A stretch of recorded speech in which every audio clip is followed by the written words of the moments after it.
Welcome out, everyone. All of you great decoders, all of you great decoders from the Wolf Pack.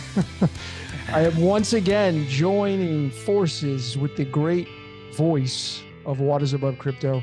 It is my man, Jordan, in the house. Jordan, what is going on, brother?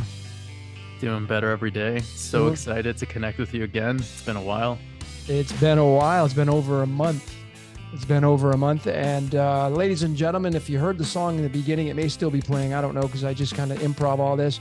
It's the great band Metallica off their album Death Magnetic, and the song The Day That Never Comes. And that's going to be the official title of this podcast. Let's talk about the day that never comes. And what does that mean, right? I don't know what they meant in their song and their lyrics, but I was just mentioning to Jordan before we started this, what I thought was funny about this song is it seems like everybody, or a large portion of people in the decoding world and the crypto world and, theology, they're just waiting for that day.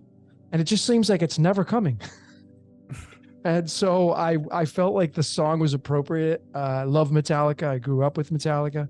I hope everybody listening to this knows who the band Metallica is. I mean, I don't know what kind of box you've been in if you don't know, but nonetheless, that's off the great album, one of my favorites, Death Magnetic. And it has the tomb on it on their album cover, From Womb to Tomb.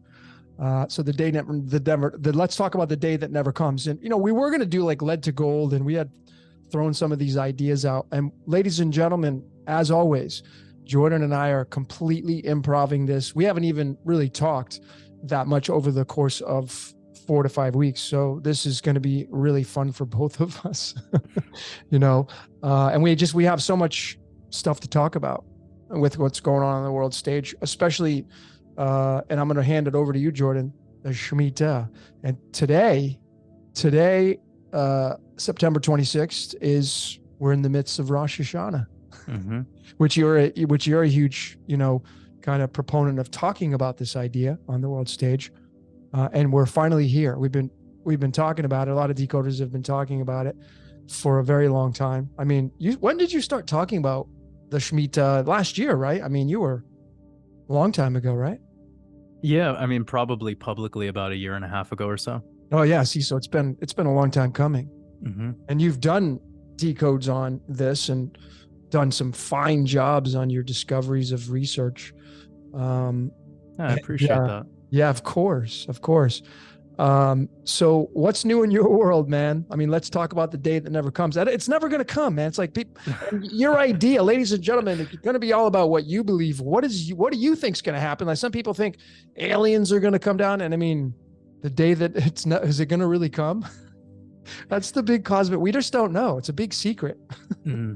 Yeah, I think humans waste a lot of energy and emotion into something that isn't even here right now. Like, it's a big part of my work is just to be present and be in the now moment. And even though a lot of my work centers around decoding the markets and getting into cryptocurrency and just stocks, finances, etc., there is an element to trying to look, peer into the looking glass and see what's going on tomorrow. But my work was trying to get people to do it calmly and to do it with this sort of open-mindedness to the fact that these are the probabilities, and over this time span between now and then, whenever that day is, how will you respond to that day? It's not about how you'll react to it. And I think that's kind of the thing that makes people so obsessed with predicting the future, and why a lot of people, a lot of consumers are really just drawn to content creators that all they do is predict the future. I understand like the reasons why it's so sexy to want to like latch on to tomorrow. You know what I mean? Yep. I get it. But there's really nothing there for your soul. And I like how you brought up this concept of the day that never comes, like literally 10 seconds before you press record, because it instantly resonated with me. And I don't want to speak for you, but I'll speak for myself that it's been noticeable over the past month or so that a lot of people are just like trying to find the next big, apocalypse like moment. And they're of course reaching out to me for this, and you, I'm sure, because we're decoders, so of course we have like a really well blended methodology for figuring this stuff out. But furthermore, like me and you live in peace every day, like, and we handle our problems day by day. Every time I talk with you personally, I get that sense of peace.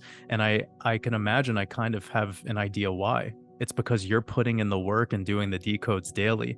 And the people who don't put in that work, they're just waiting around to have a decode read to them. Yeah, very well said. Life gets in the way, as I've said so many times on many of my live podcasts. I get light. I mean, I just got back from the U.S. Just a few days ago. I'm back now in Mexico. I was in the U.S. for just over a month, and I hadn't been back in a while. And I got to really see the contrast between the slowed down lifestyle that I live here in Paradise in Mexico. And I went to, a big city called Los Angeles, and then I was in Las Vegas. Las Vegas obviously is not as busy. There's only like 700,000 people, I think, is the population of Las Vegas.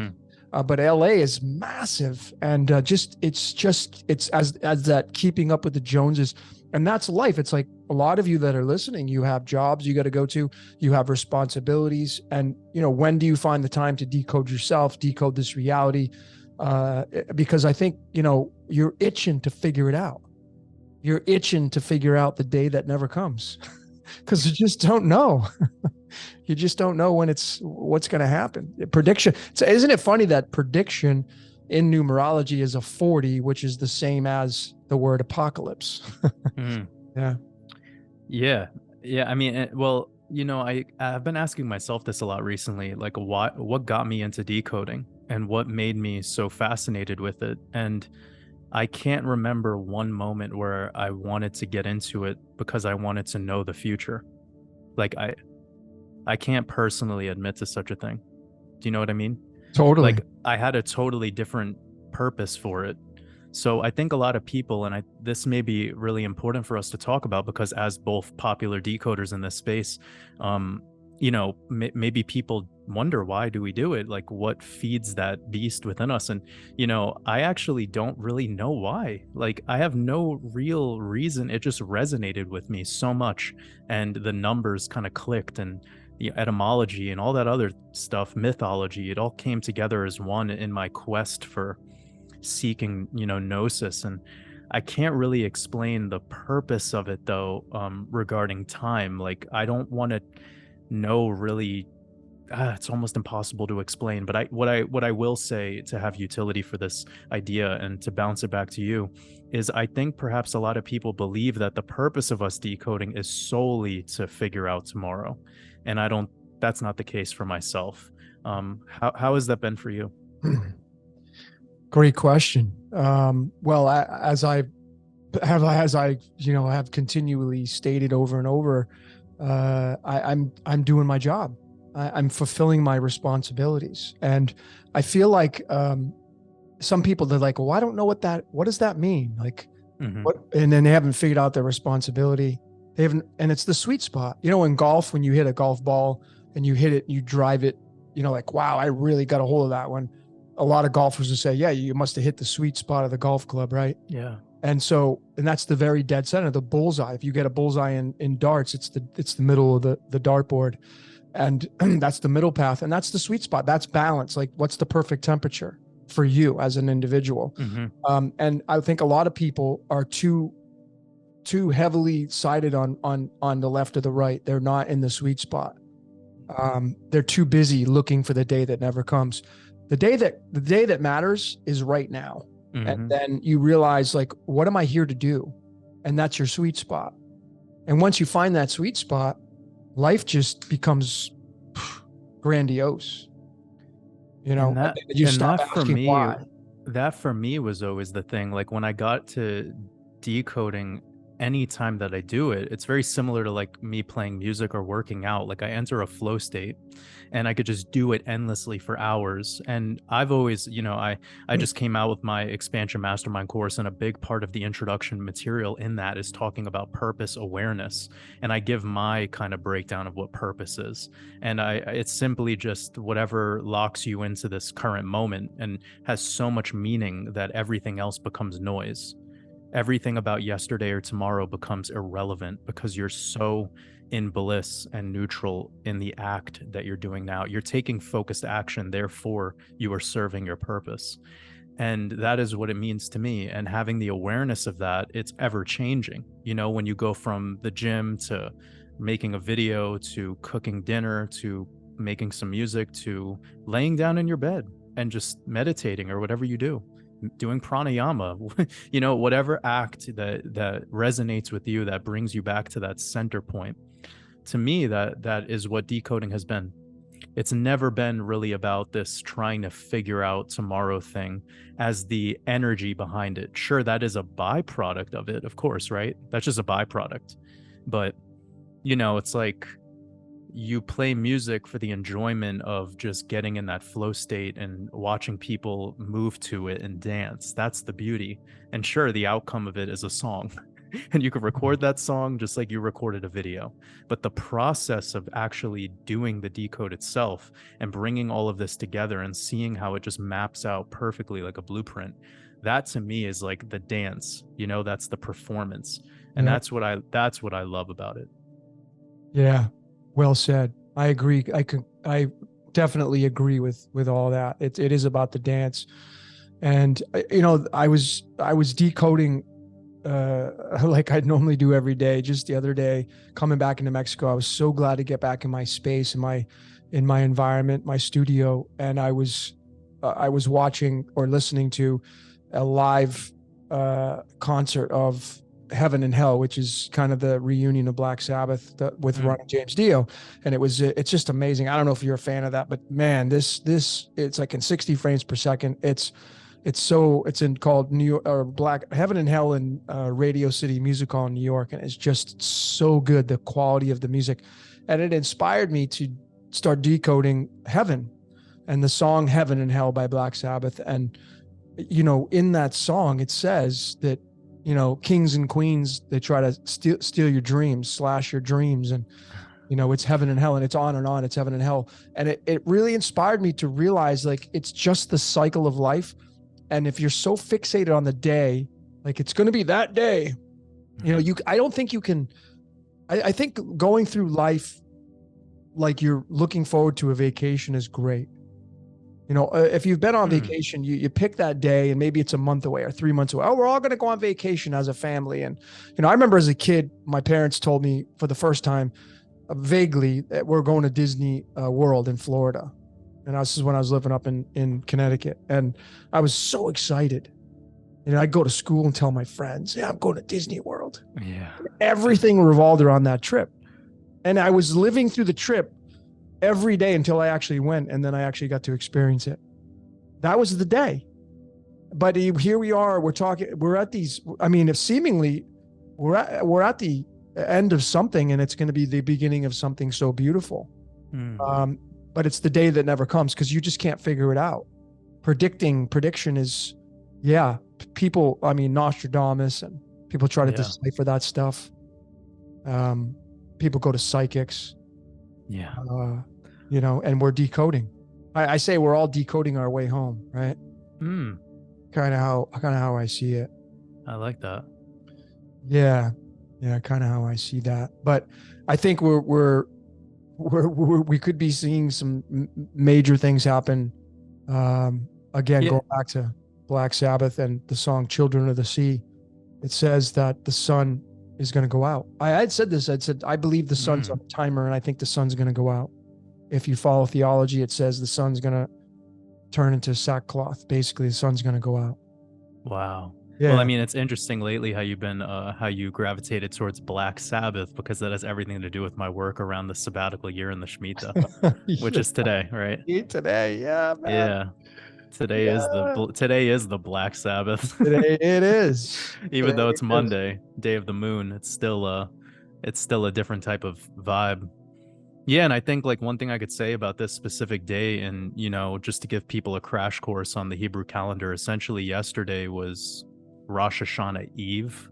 You could call it Elul 29. It's the day before we move into Tishri 1, which is technically Rosh Hashanah, and it is observed for a 3-day cycle, which kind of ends tonight at sunset. But you could call it tomorrow, because we have the Gregorian calendar to consider here, and we're kind of like using both calendars to decipher this. But long story short is, a lot of people that have been following my work, they were like waiting for some like doomsday day today. And I was trying, I've been preparing for people for a very long time to almost look at what's going on here as a very random sort of deal.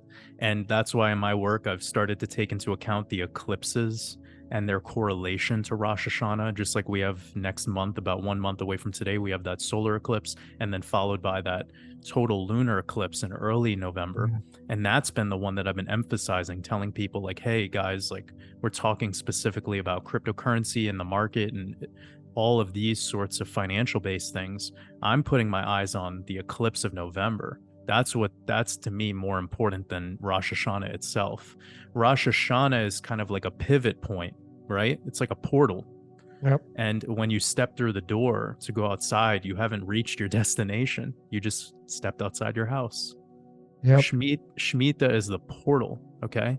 The same thing with an eclipse. An eclipse energy is sort of like a portal in and of itself. And when you talk about solar phases and lunar phases, you add another layer to it. And anyone who's into different forms of astrology, you'll be able to add even more to what I'm saying, right? To not get complicated.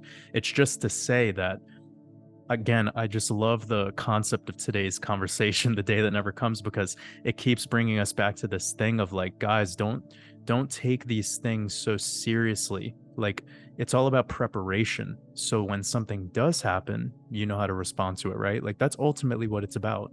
Can you at any moment change your life instead of waiting for your life to be changed? Wow, that's heavy for some people right there. Bam. But we need to talk about that, because this is the time. You brought it up a moment ago, and I really resonate with what you said about we're at the end of something, whatever that is, and we're about to enter something that's new, and it will be beautiful. But how are you going to be able to see the beauty in it if you're not even able to, change your own life now, today, while shit's easy? It's fucking easy today, man. So what are you guys waiting? Why are people waiting? That's kind of my energy. And that's how I've been talking in my work for over a year now, like you got to make a change, man, because the only savior is you. It's you, yeah. I mean, Bill Donahue, I have it on my Cosmic Sugar website. To change your life, you have to change your life. I mean, that's not a play on words. I found that from Bob Proctor, Bill Donahue, I mean, that's just so profound right there. Yeah. So the day that never comes, it's today, it's right now. The now moment is all that matters, not what is going to come or what will be. But, what I really saw when I went to the US, Jordan, was I saw a lot of division, turmoil, anxiety. I saw a lot of people, just rush. And then you take into consideration the inflation. Now here, in the US, it may be different. I mean, I think it's all over the world. Yeah. What happens to people? What happens to us as human beings when we get pressurized, when you feel the squeeze? Like, how am I going to pay my rent? How am I going to buy groceries this week? How am I going to pay my cell phone bill? Right. You feel the squeeze, and then you completely change as a person. You become this asshole. And we're all guilty of it. We all have felt the squeeze and pressurized, and that's what's going on in the world as a collective right now. People are feeling the squeeze, and they're not dealing with the circumstances. They're becoming more reactory versus taking action. I had mentioned this in my last podcast that I just did on Saturday. What's your question 41? I said, that word is so big. Reaction, redo, repeat, reset, reintroduce, remember. You means to do it again. And people, when you look at that, how can you not react? Meaning, when something faces you, something stands up to you, when somebody comes at you and pushes your buttons, instead of reacting, doing the same kind of mechanical operation you would, you take a step back and you're like, nah, I'm not going to engage this time. I'm not going to engage. And that allows you to perhaps level up in this reality. And whatever's about to come, as you said, it's going to be beautiful. I think, if you compare that to like an analogy of people that drive around in a car that's got 250,000 miles on it, the tires are bald, they're out of balance. The wheel shakes when you go over 60 miles an hour. Yeah. I mean, they got a garbage bag for a windshield. Yeah. For a window. Yeah, and I mean, we've all been there. I mean, if you with the first car you had, unless you were, given it as and you had born with a wealthy family, I mean, different circumstances. But like, if you drove around in a shit box at some point in your life, and you're like, how am I? You're afraid the thing's going to break down just driving across town. That's how some people are living. A lot of people are living out their lives right now. Versus, hey, wait a minute, there's a new car that's waiting for me in the midst of the now moment, but that's the day that never comes because you're just so busily focusing on a lot of people, again, living in the past. A lot of people are living in the past and they can't get out of that loop. And so they're focused on the day that never comes, which is the future. I'm like, the day is now, man. It's the now moment. Is that today is the only day. Mm-hmm. Mm-hmm. It is. I mean, listen, the word now starts with the letter N. N is the 14th letter. The word time is 14. God is 14. Mm-hmm. Mind is 14. So it's very interesting that this 14 is, and that's the pH scale, and it's really interesting. So let's get into this. Let's get into the Shemitah a little bit because I know that we had when we decided to do this, ladies and gentlemen, Jordan rang me up today and we haven't talked in a while. And he's like, hey, can you do a podcast? And I'm like, yeah, okay. And how is that? We always do last minute stuff here. Yeah. It's just like a thing that we do. Well, I was feeling like, I've been operating very presently where like, if I have a feeling about something, I just immediately execute it. Like I don't think about it. So I thought about you. I thought about how important it would be for us to get together for a podcast.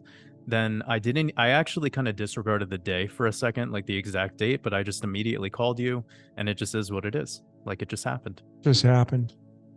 Yeah. Yeah. I'm kind of at that stage in my life where I'm like, I'm very action based. I don't want to like plan anymore. I get why it's necessary. Oh, actually, to come back to something you said that I think is important to talk about. You mentioned that squeeze that people are feeling about hyperinflation, right? Yep. And that does come back to what I said before about like changing your life, because why does this happen? It happens because no one prepares for it. How many years was that not a problem for most people? Yep. And then it just shows up, and it shows up very rapidly and quickly, right? So it's weird. It's like an end stage cancer or something. It's like you barely notice it until like some really weird feeling comes about, and then you go to the doctor and you find out, it's getting bad.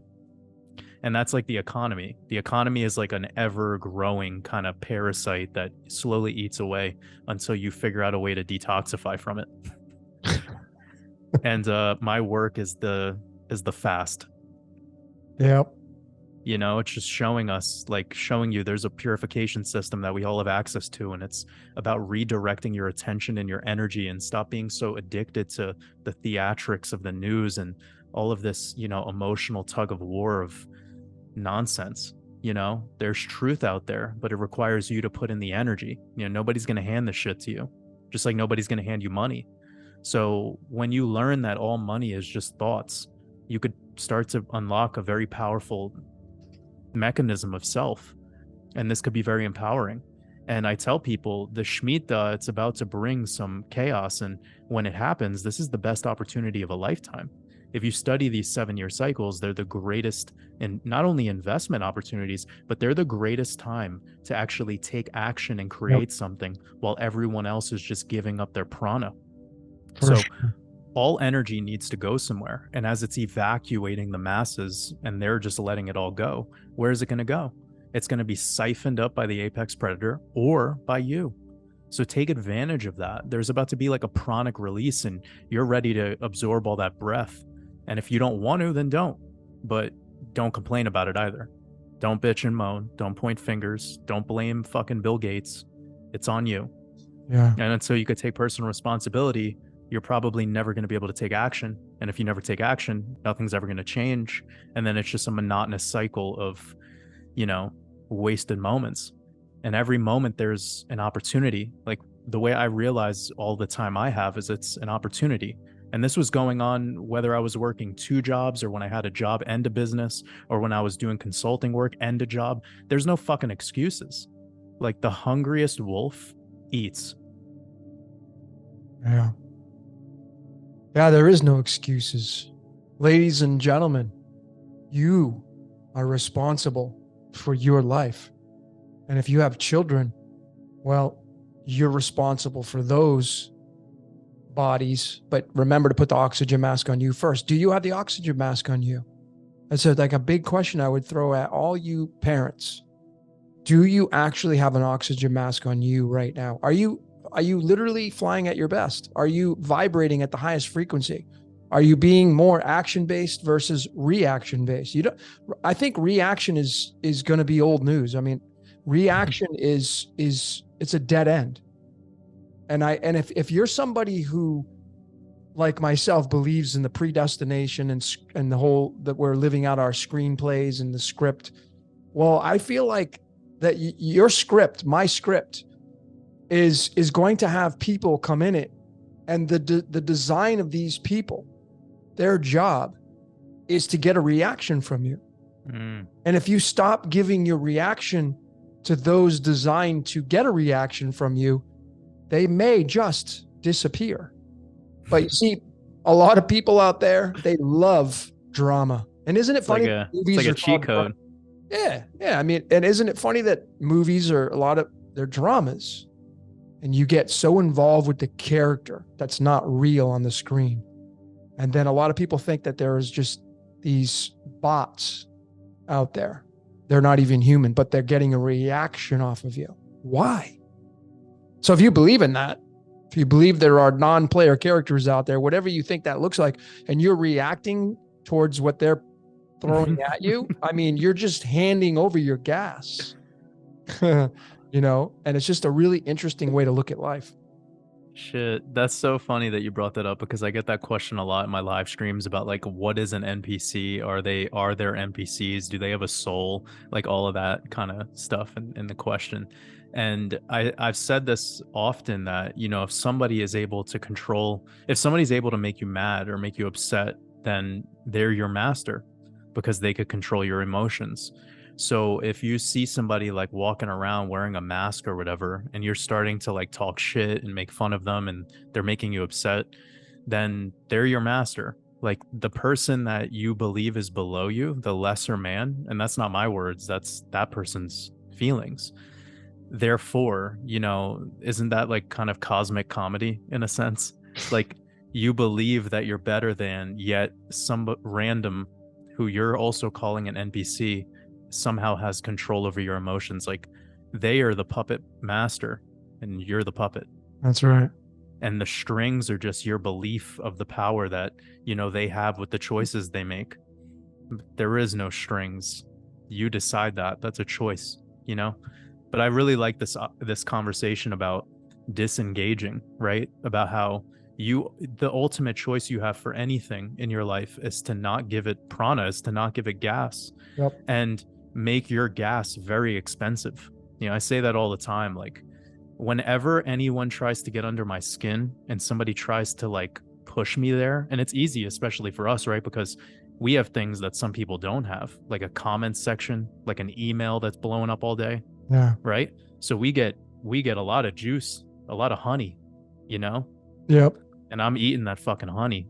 Like I'm not going to let bees sting me, So it is just what it is, but it's a choice, and it requires a different type of mastery.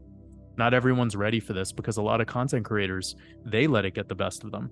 So there's levels to this game, right? There's a big difference between leaders and decision makers. And you kind of like have to climb the rungs of power if you desire to. And a big part of that upgrading, or getting the black belt in this dojo that we're all in, is seeing how this energy works and how your emotions could be powerful, but we leak out a lot of this emotion on stuff that does not serve us. I like how you brought in the word dojo, and we're in this dojo, and that leads into kind of like, I was just thinking about this day. How amazing you mentioned that. I was like, I look at all living entities on the world stage as archetypes. Like if you go to a mega church, it's an archetype. If you go to a casino, in Las Vegas, that's an archetype. If you go to a restaurant, that's an archetype. Fire department, that's an archetype. And so they all have an offense. If we just take like, the largest religion, Christianity, it's an archetype, and its offense, like, the offense of a football team, the job of the offense is to put points on the board. But you see, you wouldn't be able to play the game and have an offense if you didn't have a defense coming at you. And what's the defense? Well, it's your adversary. So it seems like everything in this reality, archetype-wise, has some kind of adversary. When you can release the bondages, the symbiotic relationships of these adversaries, and just go out there and score your points. Imagine a football team went on the field there was no defense, and they just run plays. I mean, you would score every time. No defense, right? But how boring of a game would that be if you put a football team out there and it was on NBC or CBS and everybody, oh, it's football day, Sunday, and the offense was out there the entire time, and that's all they did. They were just running screenplays and they were scoring touchdown every single time. That would be boring. You know what that makes me think of? It's like, it's not that the winning is what we enjoy. It's the fact that there's a loser. That is so true, man. Right? It's like, I recently just did mushrooms, and like, I don't want to talk about that too much, but one of the profound like moments I had in it was I was sitting there kind of like multi-dimensionally analyzing not only my own perception, but like how I was like absorbing other people's perceptions and mapping out this feeling. And what kept repeating back to me over and over again was that they're waiting for the beauty around the corner. And I said that like a million times in my head. Like, they're waiting for that beauty around the corner. And it sort of reminds me of what you just said about how, like, if there was no defense, it would just be winning, but that wouldn't be sexy. So like, what we actually enjoy is watching the one get defeated. Like, it's like that Tool song, Vicarious. Like, we like to watch things die. We don't actually like to see the slaying, like the slayer. We like to see the slain. Like, we like to see the tiger jump on the hyena and rip it to shreds. But we're not like, what we get the best feeling of is like the defeat of the hyena, not necessarily the meal that the tiger's having. You know what I mean? Yeah, totally. So this is amazing that you brought this up, because I believe that adversary that you speak of is your own fear. It is literally you, like Agent Smith and Neo. It's just his shadow. Yep.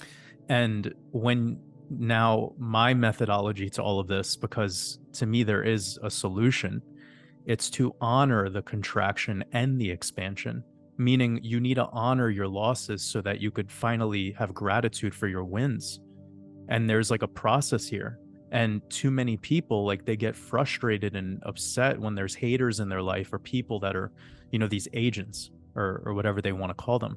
But I believe it's always coming back to you. Like, you're just not able to disengage and see it for what it truly is, which is that those people are in your life as contrast. Your reaction that you're giving them is also a part of that contrast. But when you see that they serve a purpose here, the NPCs serve a purpose here, guys. Yep. They are literally like part of the game. Yep. Okay. But they are the environment. And I've started to really talk about this a lot recently, how I don't look at life as a game. I don't think life and game are the same. I think an existence is a game. I think an existence is yesterday and tomorrow, and this inability to be present. And you're never in bliss, and you're never serving your purpose when you're existing. When you're living, there is no game. There is play. And that's the difference between a child and an adult. A child isn't playing to win or to beat the other kid. It's just fucking playing. And there's going to be scraped knees, there's going to be crying, there's going to be tears, there's going to be hugs, there's going to be smiles, but there's not going to be this obsession over keeping fucking score. And existence is a game, not life. Score in the sandbox. So again, if we just were always watching the winner, it wouldn't have that zestiness to it. So this comes back to like why the Romans just took that system that they have and just parasited everything with it. Everything down to the Hollywood movies that we watch today follows an almost identical format. And most characters just are repeating Greek and Roman mythology, right? So it's so beautiful to see it for what it is and to honor it for what it is, rather than getting upset about it and blaming it and calling it like all these names. And I've just relinquished that connection with that kind of stuff, and it's brought about new utility for the energy that I used to waste. And with that energy that I've always had from within, I could now redirect that to stuff that serves my purpose, rather than me being a slave to something else that's going on that has nothing to do with my reality. Most definitely. I concur with that. And to add to what you had just said, I just mentioned on my last podcast that, like, what is the true definition of nirvana? Well, it's becoming less weighted down. And the more you consume, like Bruce Lee, I love the statement. Bruce Lee says, I can't give you what I got because you got too much of what you got. Right. And so, yeah, he's so wise, bro. Man. And be like water. Bruce Lee quotes are so good. Yeah, they're great, right? And be like water. So water's 18, Christ is 18. I say you are the Christ. You're the Jesus Christ superstar right now. Mm-hmm. And the whole story was coming down here to play the game. Well, that's what you're doing. Life, however you want to look at that. Right. But I think that the less you engage in the collective, the more free you will become. And when you have freedom, you have the ability to create as a creator. That's ultimately what your job. I mean, the kind of the joke, this is to me anyway, is that we're all Masons. Now, some people are like, what do you mean, Mason? How dare you? I'm not that devilish. You see, if you're in that mindset, if you're still some people's buttholes just got really tight right there. They tighten up that sphincter, baby. No more starfish. It's like smooth over. Yeah. This is a good podcast. Wow. Yeah. Some people just got instantly constipated for the night. Yeah. But if folks, what does Mason mean? It means builder. And so if you're a free builder, how do you become free builder? Well, you got to free up your life. And the only way you can do that is to relinquish a lot of the things you're paying attention to. And that can be challenging because, as I said, I just got back from the US and it was like, I can see the contrast. Hadn't been there in 6 months. You go back there, it's like being here in paradise. I mean, I came here for one of the sole reasons why I came is I'm right by the beach. It's soothing, it's healing, but I'm in a small, sleepy fishing town in Mexico. Everybody goes to bed at 10:30. It's quiet at 10:30. I love it. And it's so freeing because there's not a lot of distractions, which starts off with the same letters as the word dis-ease, not being at ease, distraction, dis-ease. So the whole concept of nirvana and chasing that is to get rid of the things that you're paying attention to as much as you can. And the first things you should start with are the pieces of toxicity in your life. Who is cancer to you in your life? Who is toxic? Who is just still doing the blame game? Who's still pointing the finger in the groups of people that you hang out with? Those are the people I would encourage you to take a serious look at and then look in the mirror. Are you like them? Because, really the most freeing thing I think in life is becoming simplified. And I had come out with this meme and I said, simplicity is cutting ties with complexity or severing ties with complexity. Simplicity to me wins because that's the least amount weighed down. And again, when you have a simple life with no liabilities or very little liabilities, it gives you the time and the freedom to be the creator or the mason, the mason to get out there and build the life that you really want to build. And that's, if you're feeling the squeeze right now, how are you building anything? If you're coming home and you're freaking out about how you're going to pay your rent, or you're freaking out about, like coming home to a partner who can't stand you, or you're going to I don't want to go home, man, I'm going to get into an argument. So why are you going home to that? That is consuming you. That's like your monster. Some of you have partners and they're just monsters. And then you become a monster because you don't get out of that loop. And then how the hell are you even creating anything as a content? Everybody should be a content creator, at least a creator, something. But I think, if there's any time to really do something, it's like become a creator, like now, like during this fucking interview, like podcast we're doing, like start thinking of things, because this world is changing beneath your feet. And if you really want to learn how to like absorb your own currency that you created product to share with the world that's uniquely yours, then I mean, I know a lot of people don't want to take that leap of faith, but the reward on it is a lot better than the monotonous, you know. I mean, I get it though. I know why, but I believe there's a creator within all of us. There's an artist within all of us. For And if sure. there's any time to tap into that, it's now. It's as soon as possible. Because when you're your own boss, when you're your own businessman, your ceiling is infinite. When you work for somebody else, your ceiling is fixed. And not only is it fixed, that the next level up is by position, which is then just a hard, you know, a slightly higher ceiling. And that right there will never keep up with inflation, ever. It was designed to fail. It was designed to keep you just perpetually unable to evacuate that prison. And it's a choice. Like everyone who's self-employed are usually people that were once employed. And if anything, I actually recommend people, if you do have a business and it sucks and it's not working out so well, you should actually go work for someone else. Actually, that would be a good opportunity for you to get a mentor or a coach, and do it for fucking free if needed, because skills are everything. Yeah. If you want to learn how to farm, go find a fucking farmer. Yep. You know how many farmers out? You want to learn how to make wine? Go do Harvest. Harvest is right now. Could go all over America, all over Europe, a lot of places. They'll take your hands for free, and you will walk away with an amazing skill. And right there, you could leverage on that. A lot of what I've done in my life was completely free, me doing it for free, so that I could get the skill, so that I could leverage on that skill later in life. Simple. Like you got to put in that time. You know, the only true slavery is when you actually go home to that partner that is a monster. That's slavery. Totally.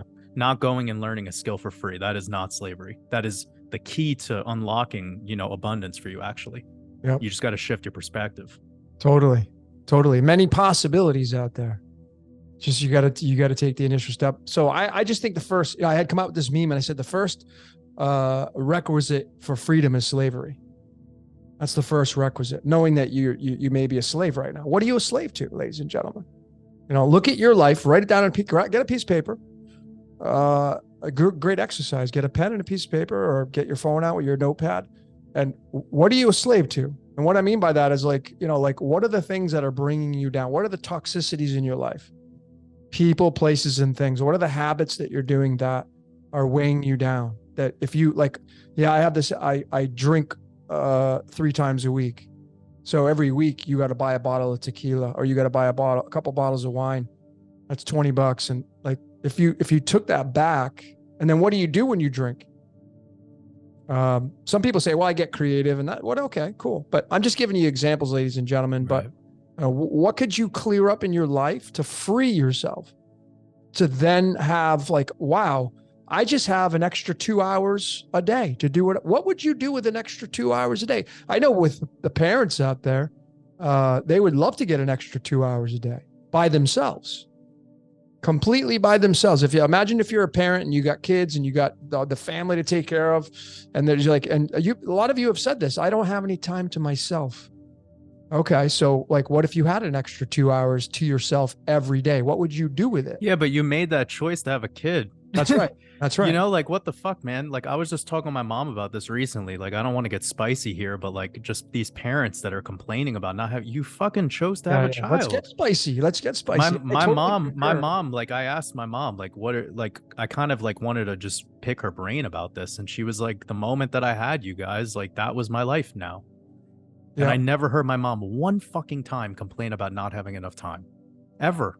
Yeah. Because she made the choice and she takes personal responsibility for it. That's beautiful. That's why I honor her so much. She's like the greatest human being I've ever like had the opportunity to be. And you know, she made me. So it's like, I'm so lucky. I'm so grateful for that. But furthermore, I'm sick of people fucking complaining about that. Yeah. Because my mom had no time as a single mother of 3.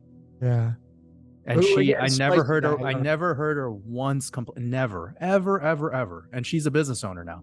So it's just amazing to me. Like, I think I'm only responding this way because it's needed, because I had somebody after, maybe it was even a podcast I did with you. I don't remember exactly, but they wrote back saying like, not everyone has that Oh freedom. yeah, Some yeah. of us have pets. And I'm like, why did you get, if you haven't figured out your fucking life, why the fuck do you have a pet?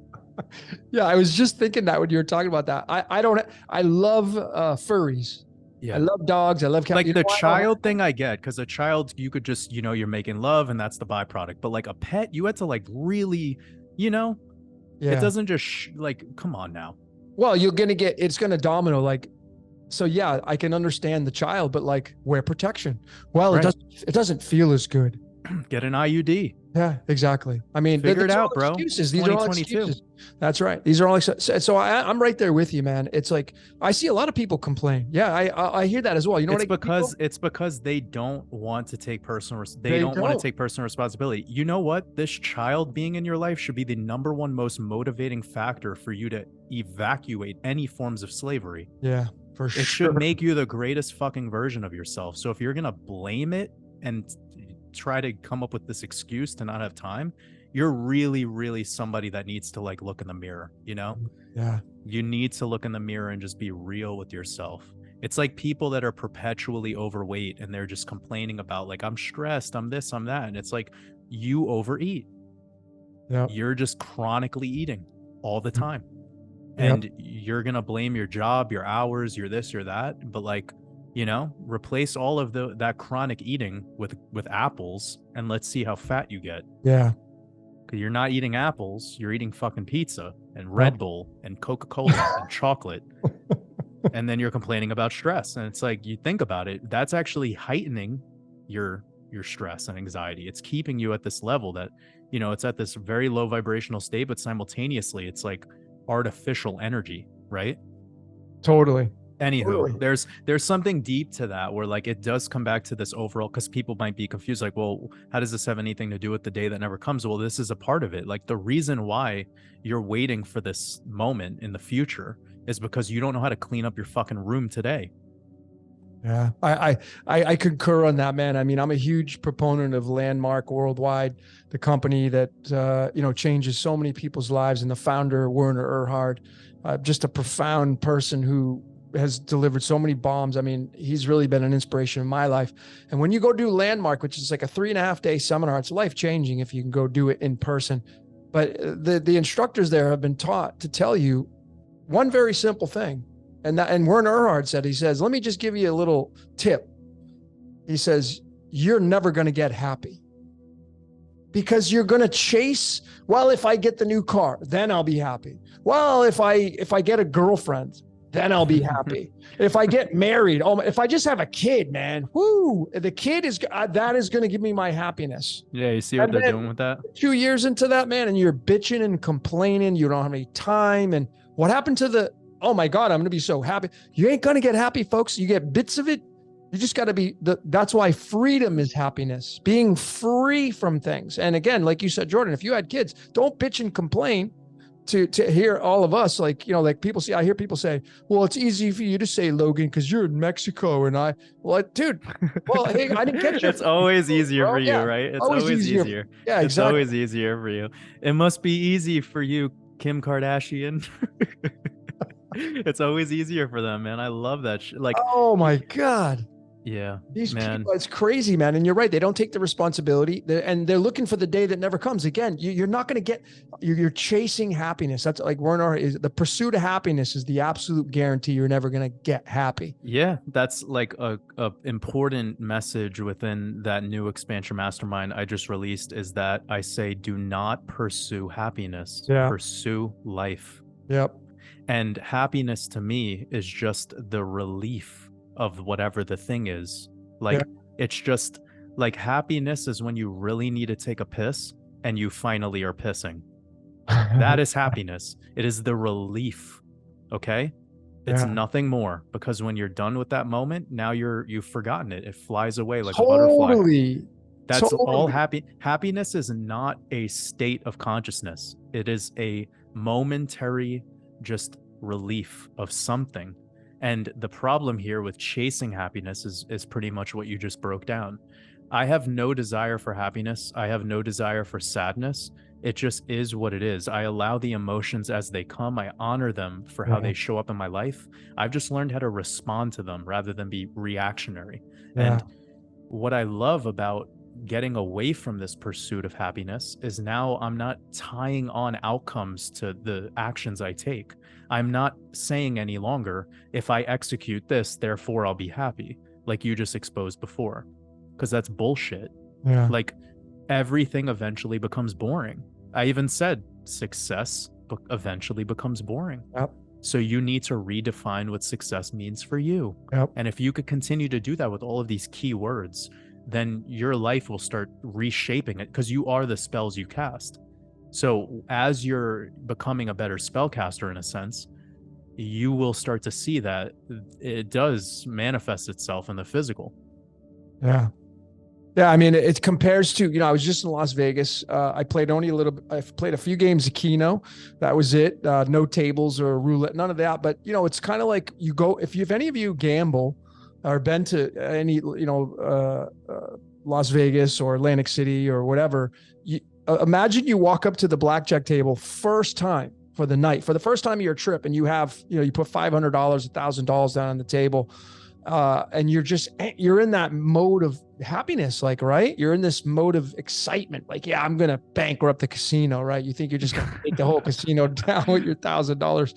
And then, your emotions change if you end up going all the way down to where you're down to your last $20 chip. Yeah. And now how different is your emotions from when you had $1,000 worth of chips down to 20, and that's the last of your money. That's it. And a lot of people live their lives every day like it's their last $20 chip on the table. Damn. What a miserable way to live, man. You know what that makes me think though, Logan? And like, I think this is a really important part of what you just said. Sometimes in my life, even when I wasn't on my last $20, I emulated a scenario where I was. And that taught me a lot. Like, how much we could all gain out of forcing ourselves to be homeless for like a week? Ooh, yeah. Or just don't talk for a week, or don't eat for a week, or whatever it is. Like, you push yourself to that type of, reality, and you see the byproduct of it is an immense amount of gratitude for what you had. You notice that you had way more resources. You were just poor at allocating the resources you had.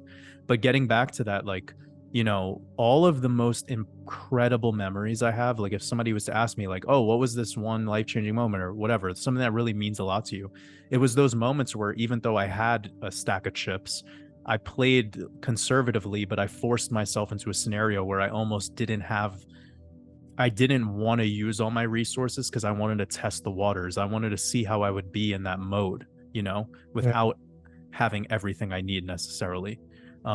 And it was inspired by meeting other people who've done these things. Like I met these two French guys who purposefully did a 100-day tour around Europe where they didn't bring wallets or passports or any money. They just solely hitchhike and dumpster dive. Were doing dumpster diving for all their food. And I mean, they didn't look like in great health. Like I wasn't like looking at them being like, oh, you guys look like like examples of what I want to become. But it was their ability to push themselves to do that. And then after the 100 days, they actually had jobs back home and bank accounts and everything, was fine. Of course, if you're a mother, father, you have kids and etc., like nobody's telling you to do this, but it is a tactic and a strategy that I believe could be very helpful. I even heard of this one like ultra marathon runner. I don't know the exact style of competition she does, but she was putting herself into like, using oxygen masks that are like super high elevation, or doing all of her training purposefully in like the rain or snow or like really odd hours in the night, so that when it came time for the competition, she just had a huge advantage on everyone because she knew how to operate in a mode where most people would be struggling. That's preparation. I mean, that's being the master of your domain right there. Yeah. Totally. Like Jimi Hendrix could pick up a shitty guitar that has 5 strings, on the side of a road, and it's still going to sound sick. Yeah. It's still going to sound sick. And that's a thing. Like, I was actually talking about that with one of the group coaching members that I have. It's the word bricolage, and I love this word. It's French, derived from French word, but it is essentially to be able to create something with what you have that's available to you. Create So something that's, yeah, create with something that's available. Yeah. So you're like, if we're talking about making an album, we're not allowed to like go to the musician. We're not allowed to go to Guitar Center. We have to kind of just like figure out shit that's around the house. Use the iPhone, microphone to record it, whatever. Tap on the stove as drums, and you'd be surprised like the creations you can make when you're limited. On the other side of it, how much how much money people waste to try to buy a $5,000 guitar, but they could barely play 5 power chords. Yeah, I know. Or Yeah. the people that put 50% of their entire savings into cryptocurrency, and they don't even know how to look at a chart or to do any technical analysis, or for that matter, know anything about portfolios or have an investment thesis. Yeah. It's just like Good playing points. darts. And if you want to play that way, that's totally fine, because time is your friend in a lot of these endeavors. But like if you buy the $5,000 guitar and you don't know how to play more than 3 chords, you could eventually learn how to play a sufficient amount of music on that exact guitar. But it's much better to kind of like learn at the level that matches your skill. Right. You get your belts in order, and then when it's time for the black belt, you're going to, transition into it smoothly. Right. Right. Yeah. I totally think that, taking full advantage of your surroundings, but people, again, going back to the US and seeing the contrast, I just saw so many people that are just oblivious to the world around them because they're like, oh, let's go party. Let's go out to eat. Let's go have a good time. And if they're not doing that, if they got families, life gets in the way.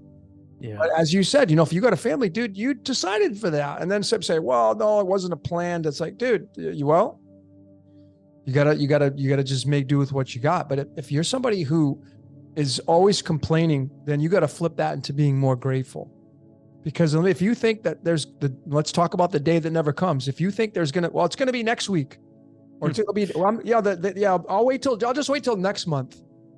And then I'll start doing it. It's like, dude, it may never come, man. The day is now. The time is now. But how do you really get into action-based thinking and move the body into form? Get rid of your toxicities in your life. Get rid of your liabilities. All of us have liabilities. And everything is an asset and a liability. So it's a big contradiction if you just do the Mandelbrot set on anything you have in your life. But nonetheless, you want to stop paying attention and start investing your attention. Yeah, man. Yeah. Yeah. Difference of words, paying and investing. Paying means paying somebody off, or paying somebody, and investing means, going within, investing in yourself, going within yourself. And, but so I'm, as a creator, as someone who has a very freeing life right now, I'm a minimalist. I don't really have much. I literally flew back to the US with a backpack for a month. I threw in, I knew I was going to LA and Vegas. I knew it was going to be hot. So I wear shorts and sleeveless shirts here in Mexico. I just feel a lot freer. I've been wearing this kind of gym outfit for so many years now. And I just threw stuff in a backpack and went on my trip. And I didn't, and do you know how freeing it is to travel with just a backpack? I don't have to go to the luggage carrier to pick up, wait for my bag, worry if my bag's going to make it, damage, someone's going to go. I ended up having my friend gave me some CBD oil in LA, and I threw it in my bag to go. I had to check a bag in to go to LA I'd go to Vegas. Someone went in my bag and took my brand new bottle of CBD. Not it was a big deal, but but these are it becomes a liability. It's like, oh, I got to TSA will snatch that up. Oh, maybe it was TSA, but they didn't. No, TSA is legally allowed to like look through your shit and take whatever they want. Yeah, but usually they leave a little piece of paper that says, hey, we went through your bag. So I just think it was somebody that went through my bag, but we're susceptible to that. And then, that's all becomes a liability. So how freeing for me personally, going to the airport, even, from going from Mexico to the United States, you got to go through customs, and it's just a lot more that you have to do. I went with a backpack. And so I didn't have to go to the luggage and pick up my bags. I didn't have to carry stuff around. I didn't have a million things weighing me down. That's freedom in the context of traveling, right? That's freedom to me. And then how can you apply that circumstance, that example in your own life? What's freeing for you? And how can you become more free? How can you sever ties with the things in your life that are weighing you down? Because if you think that it's going to be next month, well, I'll just wait till that's the day that never comes. So it's the now moment that really makes all the difference to make the change in your life. And realize that a lot of the materialism that we have is providing us false stimulus. Like a lot of the things that we have, these objects, these pieces of just furniture and just everything, like I've asked myself this quite a bit. I mean, I know what helped me with this was selling my record collection. I used to have, I'm a musician, so it's very easy to get caught up in collecting pedals, collecting guitars, collecting whatever. And when you finally move into vinyl, I mean, it sounds a lot better, and it's physical, and like it just has this thing, it's like hard to explain unless you're a collector yourself. But the point here is that when you get 300 records deep, it's not easy to transport this shit anymore, and they're heavy. You know what I mean? Yeah. So it was just bogging me down. It was making my life difficult. And it was such a struggle for me to sell that collection. And I got to a point where I was like, you know what? Fuck it. I just sold the entire lot, like all of them as just a package. And I felt like that was the moment where everything else in my life was really easy to let go of. Wow. So it was like pulling out the wisdom tooth that's like infected. It was like that moment. That helped me a lot. It helped me a lot. So I would ask everyone here, like, like if you feel like you're suffering from this, you gotta ask yourself, like, I have 2 arms, but I have 10 watches, but there's only one time. Good point. Like, pick the fucking watch you like and sell the rest, and start like becoming more minimalist in your approach towards your life. Because if you don't, when it comes time for this so-called day that never comes, when the day comes and you're sitting there with all of this bullshit, it's going to be very hard for you to emotionally let go of it. Yeah. But Logan, on the other hand, could just be like, I'm out. I got a backpack and shorts. Yeah. And I know that some people, they have other things going on, kids, houses, etc. But if you're not willing to create that environment for yourself, that local environment that has that freedom capability, then it's going to be really difficult for you, man. And it's almost not even worth worrying about the next big thing to come, if that's how bogged down you are by this materialism. Yeah, no, very well said. And it's going to vary from listener to listener here on this podcast, because a lot of you have families. But again, I would throw back at you, like, the relationship you're in. Are you just somebody who says, well, again, the day that never comes, well, I'll just wait another 3 more months and see if they change, because man, they're just being total wackos, man.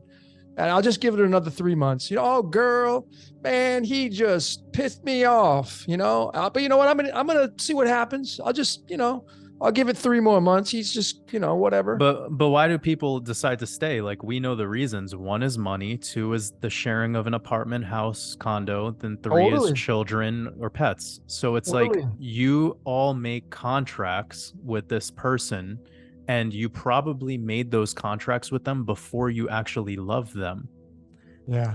And that's a huge, like, mistake that people make. It's like, you decide to sign, and I'm talking about like a metaphysical contract, like you're signing these contracts with people, which puts you under that contract. And then when emotional problems or, sexual or whatever happens between you and this other person, then you're thinking, oh, well, where am I going to go? I don't know where I'm going to live. Totally. How am I going to pay what am I going to do about my dog? What am I going to do about my 13 cats? What am I going to do about my pocketbook collection? That's the shit that's running through your mind. You don't even give a fuck about this other person. Yep. So I know that in the modern age, money is the number 1 thing. 2 is the place, the roof under your head, or, over your head. And then, then it's pretty much down to how do I make this transition and change? Most people don't want to sacrifice that. So the last thing they're willing to sever is all of those other things, those so-called security blankets. But it's like, dude, it's not a security blanket because your fucking house is on fire. Yeah, totally. Like, just because you have the blanket on right now, it's like once the floor under and the rug is on fire, you're gonna start to feel the heat. And people wait and wait and wait, and they push it off and keep pushing it off. A huge part of the purpose awareness lesson that I was telling you about earlier is the urgency behind purpose. Your purpose is something that is urgent to you naturally, meaning it is no, I'll do it later. I'll do it tomorrow. If you have to like put yourself into this like, game face mode just to do something, then that's probably not your purpose. Yeah. Like, I don't know about you, but when I want to go to the gym, I'm like thirsty to go. I'm like Yep. stoked. It's like I like it more than I like doing most things. I don't need to like, like pump myself up for it. And everyone has their different method to doing whatever, right, in life. But it's because people follow these workout protocols that other people make and this, that, and the third, and it just doesn't resonate with them. So Yeah. they're by default doing something like they're trying to play in a symphony that they don't even know how to like tune the instruments of this orchestra. Right. So it's just fucked.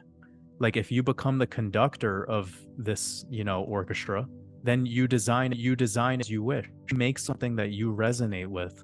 And then therefore, when you go to take action in it, it doesn't bother you. And that goes for everything. If you are complaining that you don't have enough time to cook food, it's probably because you haven't figured out meals that align with your skill level of cooking or that are easy and simple for you. So of Yeah. course it's going to be hard. And of course it's easier to just order Uber Eats or fucking go eat out at McDonald's or whatever.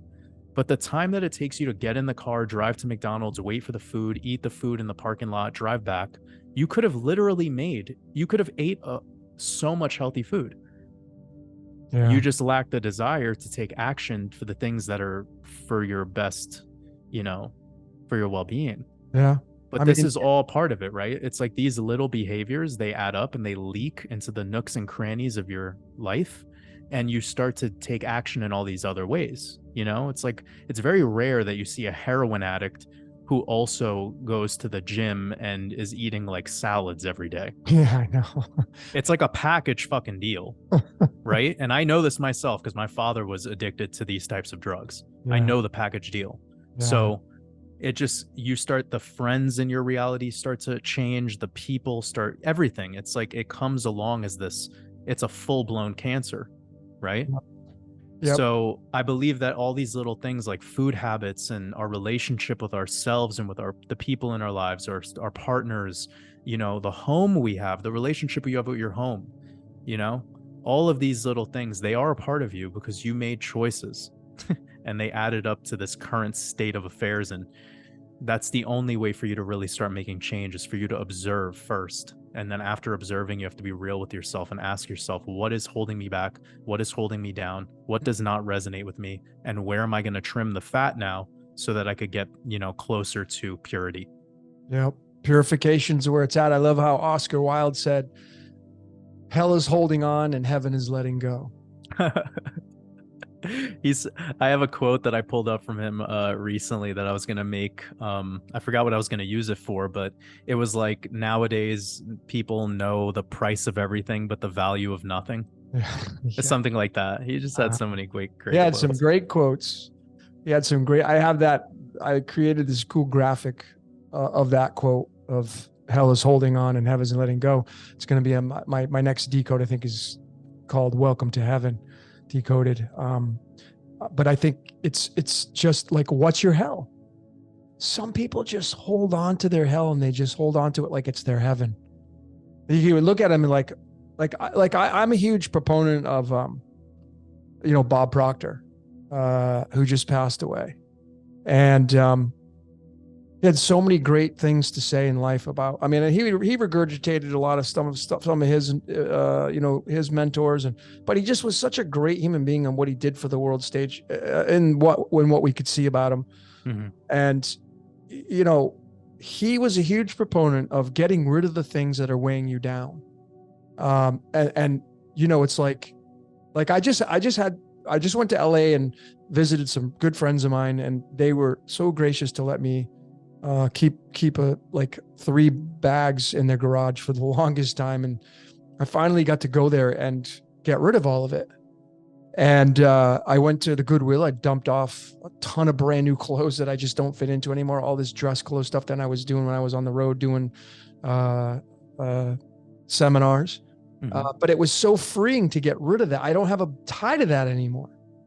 It's like, you ladies, you have all those clothes in your closet. I bet if I go in your closet, there's probably some clothes in there that still have the tags on it. And it's like, you have never even worn it. And why are you holding on to it? So it's like, clean out the space, clean out. A lot of you have cluttered apartments and houses. You have too much shit in your place. And really the air gets stagnant if you have too much stuff in your life. It becomes too thick. Just like the dark age. Why is it dark right now? Because there's too much. If you take the example of the world right now, there's 8 billion people, and you take the comparison of that, the contrast of, let's just say, the early 1900s, like the roaring 20s, Jordan, because you like talking about that. How many people were on the planet in the 1920s? Much less than there was in 2022. What creates more energy? 2022. 8 billion people. What causes more waste? 8 billion people versus 1920. So the more people, the more resistance, the more division, the more chaos, the more darkness. And when you completely eliminate a lot of that, just like your body, if you have too much disease, too many disease cells, you can die. You got to clean that shit up. You got to clean the temple up. That's why detoxing, both mental and physical, is something to do. And you can't just put it off till next month. It's the day that never comes, folks. Yeah. You want to do it now. So what's important to you? That's actually why I recommend a lot of people, like guys out there, like, get a 6-pack. Like, I know that you might not think you could do it, but like, you can do it. It's the easiest thing to do, man. And when you get it, you're going to be like, oh shit, like I could fucking do anything now. Yep. Like, I know what that felt like. Like, you think you can until you do, and then you're like, shit, it's actually not that. It's just like caloric restriction and working out and like not being, just being more conscious of what you put inside of your body and how your output is. Totally. But furthermore, like, just those sorts of accomplishments, I feel, could be insane for people. That's why, like, a lot of CEOs and top level people that are out there, especially lately, at least, they're all like into like yoga, and like they really prioritize health and wellness and meditation. And you look back at like the multimillionaires, billionaires of, it's hard to talk about the time horizon on this because money is so inflated now, but let me say that if we go back 50, 60, 70 years ago, you'd see that the ultra rich and wealthy were like fat, out of shape, didn't really like, they looked the part. They looked like the kings that we see in pictures. Yeah. But now it's like the people who are really taking action and running the show, a lot of self-made people, they've learned that in order to perform at that high level, like, your physical well-being needs to be more important than your wealth, because that's the true wealth anyways. But if you could conquer a feat like that of being able to do 12 pull-ups, or get a 6-pack or something like that, you know what I mean? Or run a mile in a certain amount of time, you'll notice that, like, damn, like, I could do a lot of other things now. I could learn a lot of skills. I could create businesses. It's like, that stuff is way easier. Totally. Yeah, totally. I mean, again, it's all coming down to the now moment. So this whole podcast, let's talk about the day that never comes. Ladies and gentlemen, what do you want to do now? Eliminate pointing the finger. And if you're in the decoding world, realize that the machinations of this world are exactly the way they're supposed to be. And when you eliminate pointing the finger, you now sever the tie with those organizations or people you're pointing the finger at. And it's very freeing to do that. And doing it now is important. And then when you free that up, because a lot of people, they want to do the blame game and they're spending time on doing the blame game. And if you eliminate that, you now have an extra 15 minutes in your day to create something that's going to help the world versus just creating more resistance in it. That starts now. So what is it you want to do now? For the day that never comes.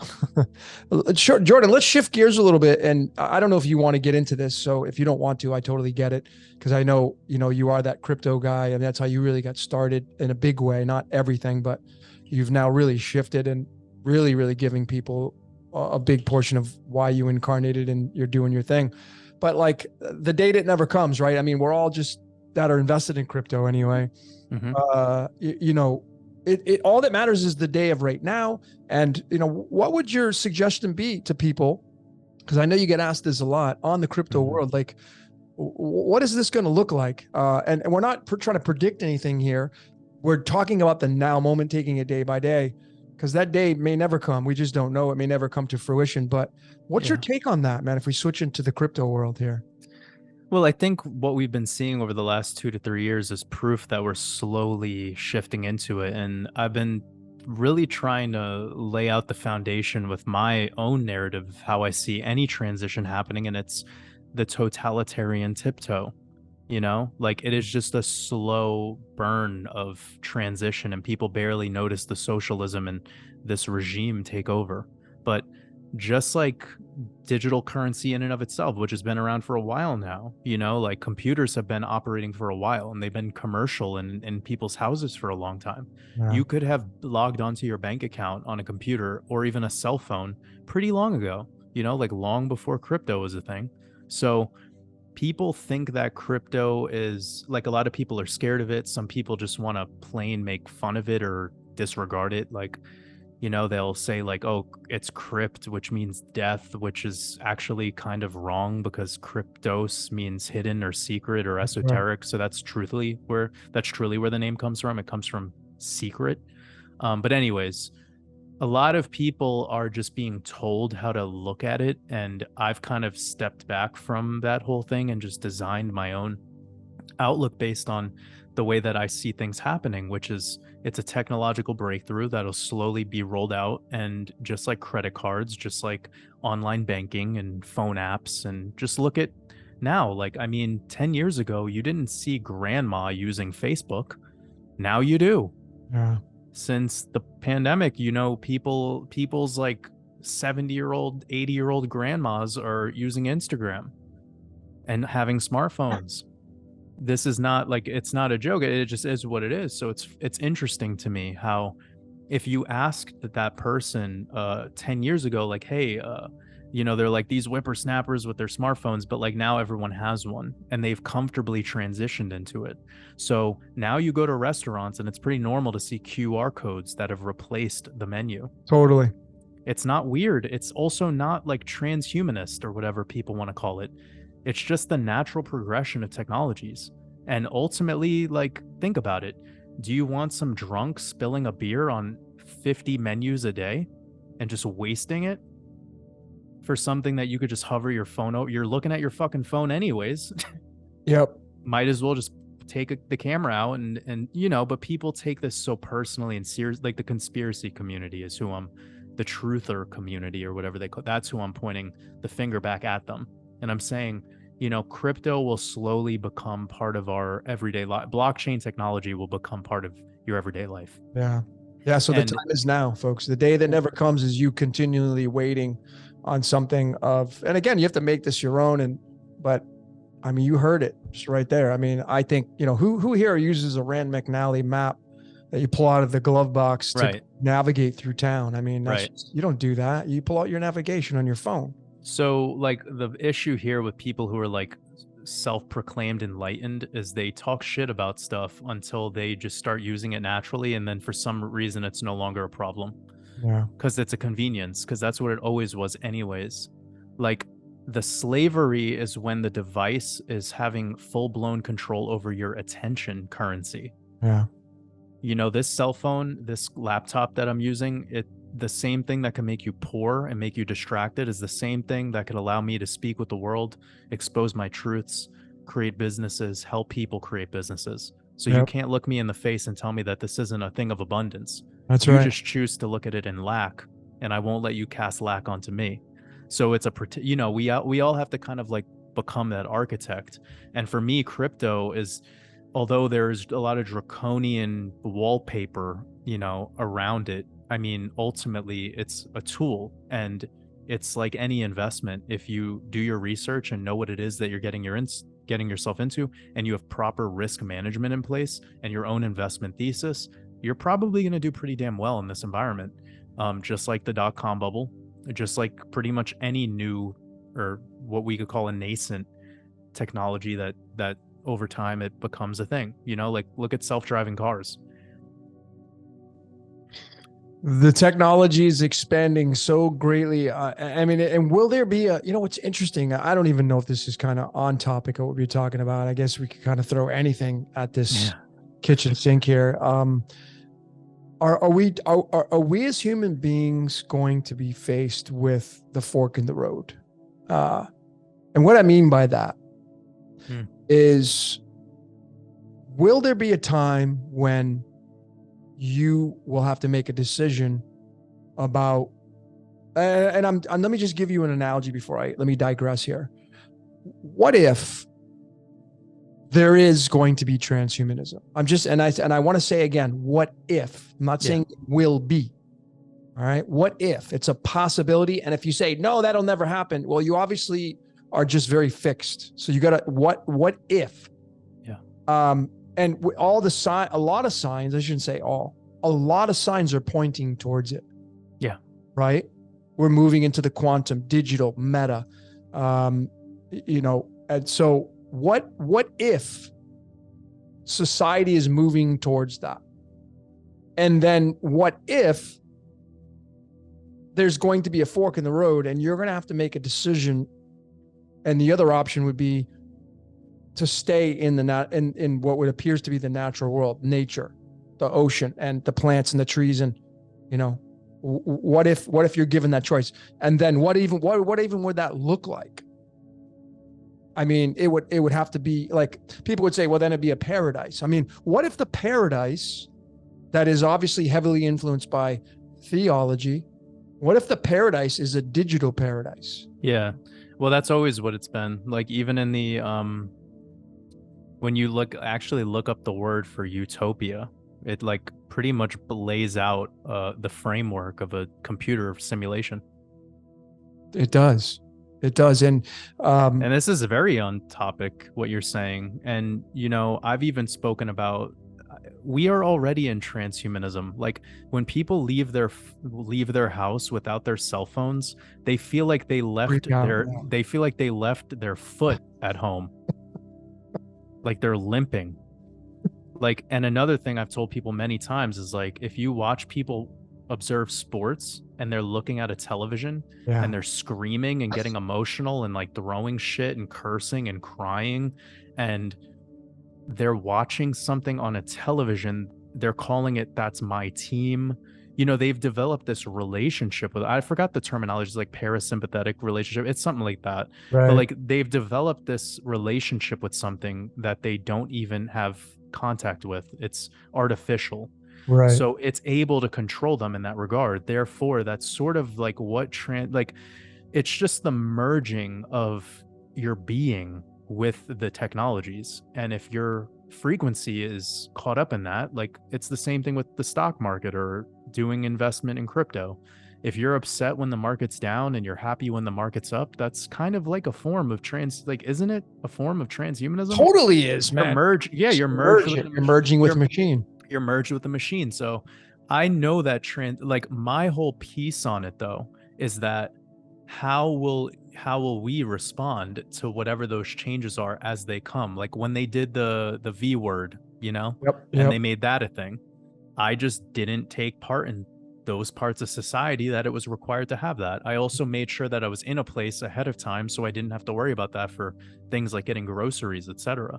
Yep. I mean, I was ultra stubborn. I didn't even wear a mask during the whole time. And it wasn't, it was a little bit stubborn at first, and like me just like being that low vibrational energy, but that's just the way I am about some things, and I could at least fucking admit it. And that's why I've been able to articulate and say the words that I'm saying now the way that I could say them. because I've learned over this past 3 years, as we all should have learned, that your life can become very different fast. And if you're not prepared accordingly, and you don't know how to respond to that when that time comes, then, whatever, man. But like when you see the water up to your knees, don't wait for it to rise up to your waist.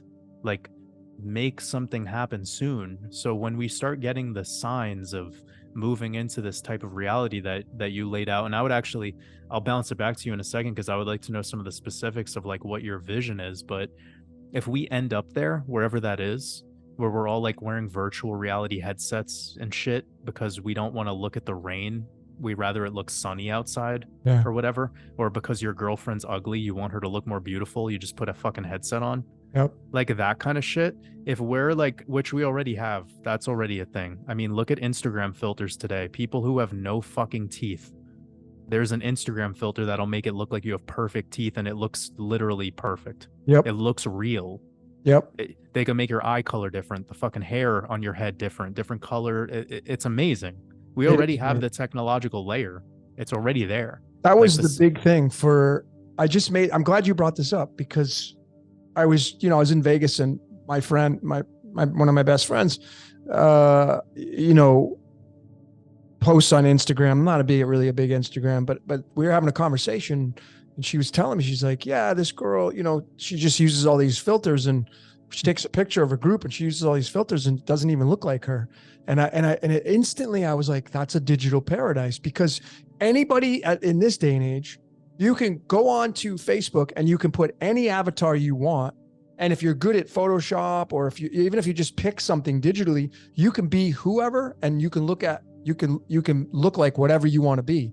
And if you're taking a picture of yourself to put it on Instagram, you can make yourself skinny if you're overweight. You can make yourself with no freckles if you got freckles. That's perfection. That's moving into a paradise, right? That because you're now perfecting the human being experience, even if you're not perfect. So how would you become a perfect human being? Well, you can't do that in real life. You can go get plastic surgery. You can get bigger boobs. You can get implants. You can get butt implants. You can get facial implants. You can do facelifts. You can do hair implants. But over time, eventually, you will not be able to do that. It will catch up to you. But if you take a picture of yourself and you put it on the computer or your cell phone, these apps these days, holy mackerel. Yeah. What you can do with just doing this a little bit of button pressing. And that is the paradise to me. Yeah, we're already there. Like the rug, the carpet has been rolled out. Wow. We are walking on it as we speak. You are speaking truth there, brother, because that's totally. And it's the same thing with food, man. Like I like to not talk about food during my live streams, because I know it's more emotional for people than talking about religion. But it's like, now there's these powders that like they're promoting, where it's just like all your protein and carbohydrates and this, that, and the third, and it's a whole food meal. But I'm like, you guys are selling fucking powder. Yeah. And you're calling it whole food meal. Yeah. Like our USDA and FDA is so loose that they allow this type of language. They allow this type of marketing. Well, supplements aren't right, but the supplement industry is so big because it's not regulated per se. I mean, the disclaimers on there, that's not like, it's more fucking regulated than vaccines are. Well, yeah. I mean, that's pretty surprising. Yeah. Yohimbe is more shampoo is more regulated shit.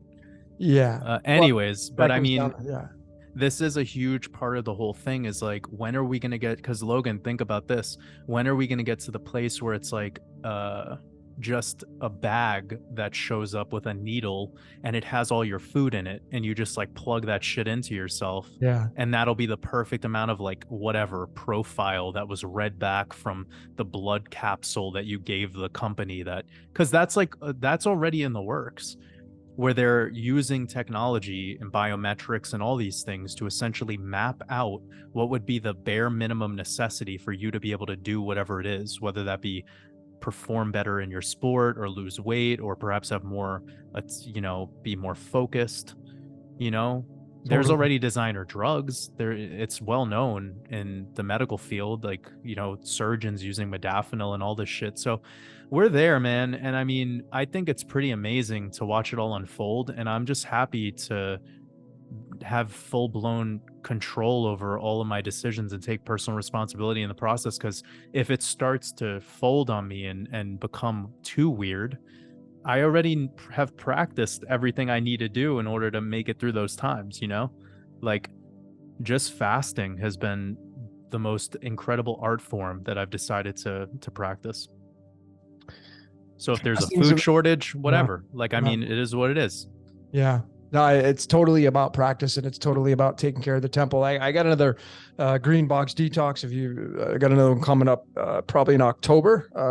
So if anybody's interested in that, That's really awesome that you're doing that, man. I doing mean, another one. This is the second one. We had a really good, we had like 30, 35 people, 40 people. I couldn't believe how many people. I was really surprised. I didn't think I was going to get that many. And we got a Telegram group. There's support for it. A couple times a week, Zoom calls, and for people. But it's a very aggressive, so to speak. But it's just basically drinking your food for 3 weeks, and cleaning out your temple, and experiencing what it feels like to be hungry, because that little hunger is the little dragon inside of you knocking at your stomach, telling you, feed me, feed me. The little baby crying, give me my bottle. And you're so tired of hearing the baby cry, you stick the bottle in its mouth. Well, a lot of people, they just got so tired of the hunger pains, they feed it. And it doesn't take long. It takes just maybe like a couple minutes.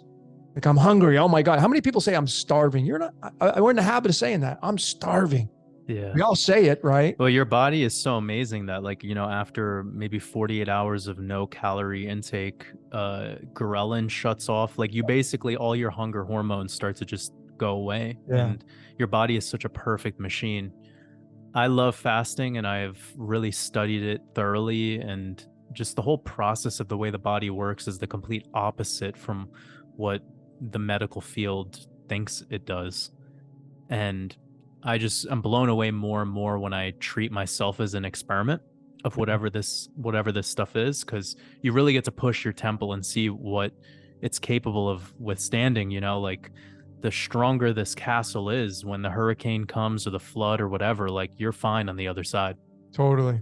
But if you're weak and you're somebody that thinks you need to have a meal every 2 hours because you learned about the metabolism, that's where you're fucked. Totally. And your blood sugar is like a slave. Like, you're a slave to this theory and the ways of the old ways of programming people's minds to this idea that humans somehow were sitting in the fucking middle of nowhere with granola bars eating every 2 hours.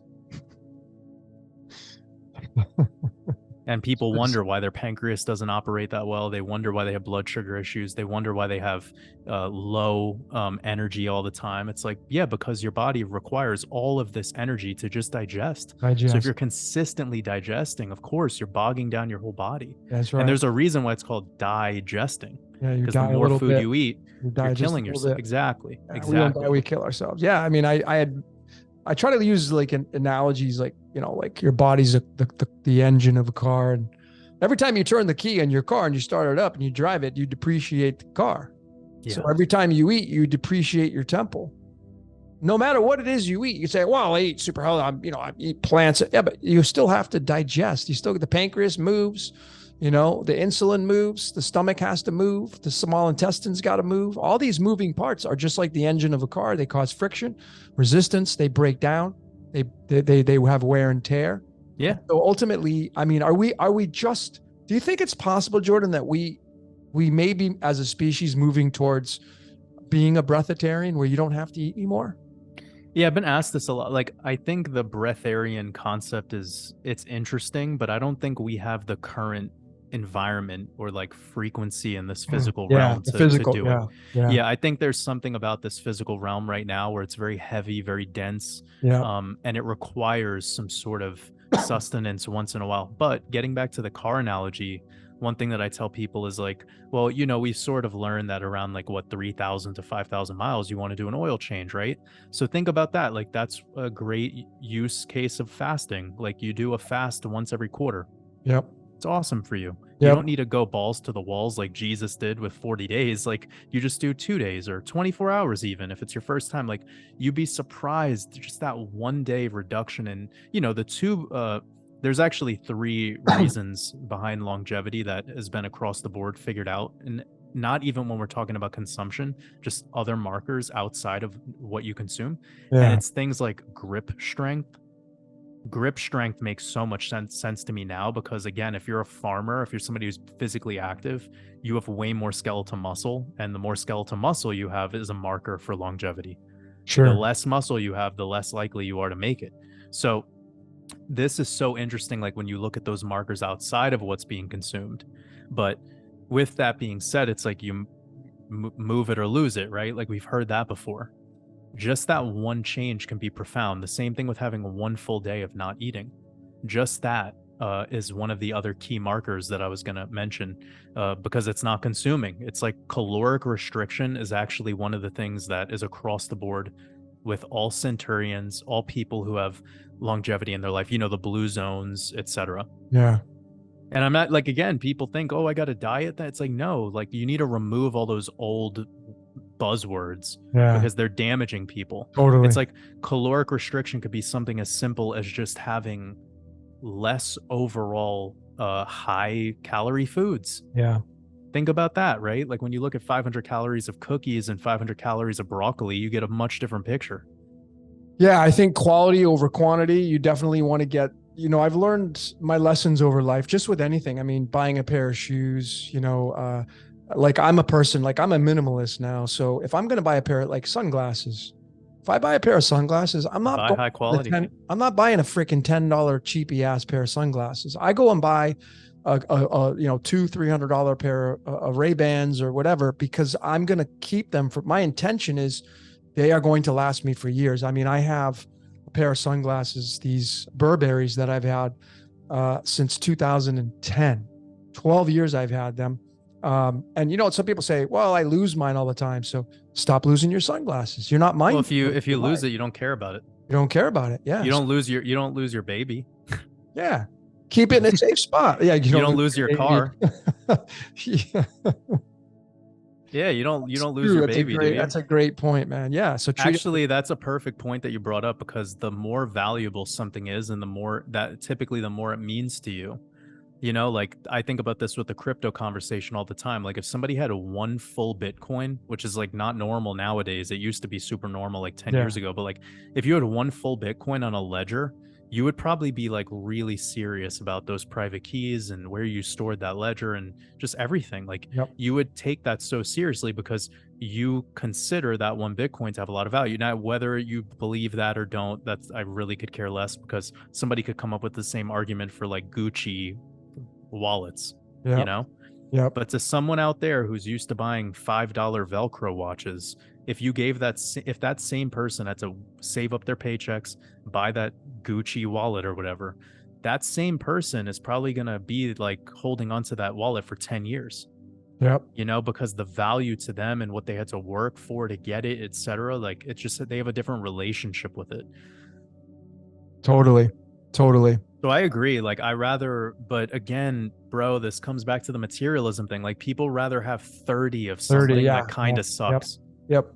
Yeah. I was just in the States, and I'm like, you know what? My ego is this is my ego now, right? My little devil inside of me. My ego's like, let's get a new pair of Ray-Bans.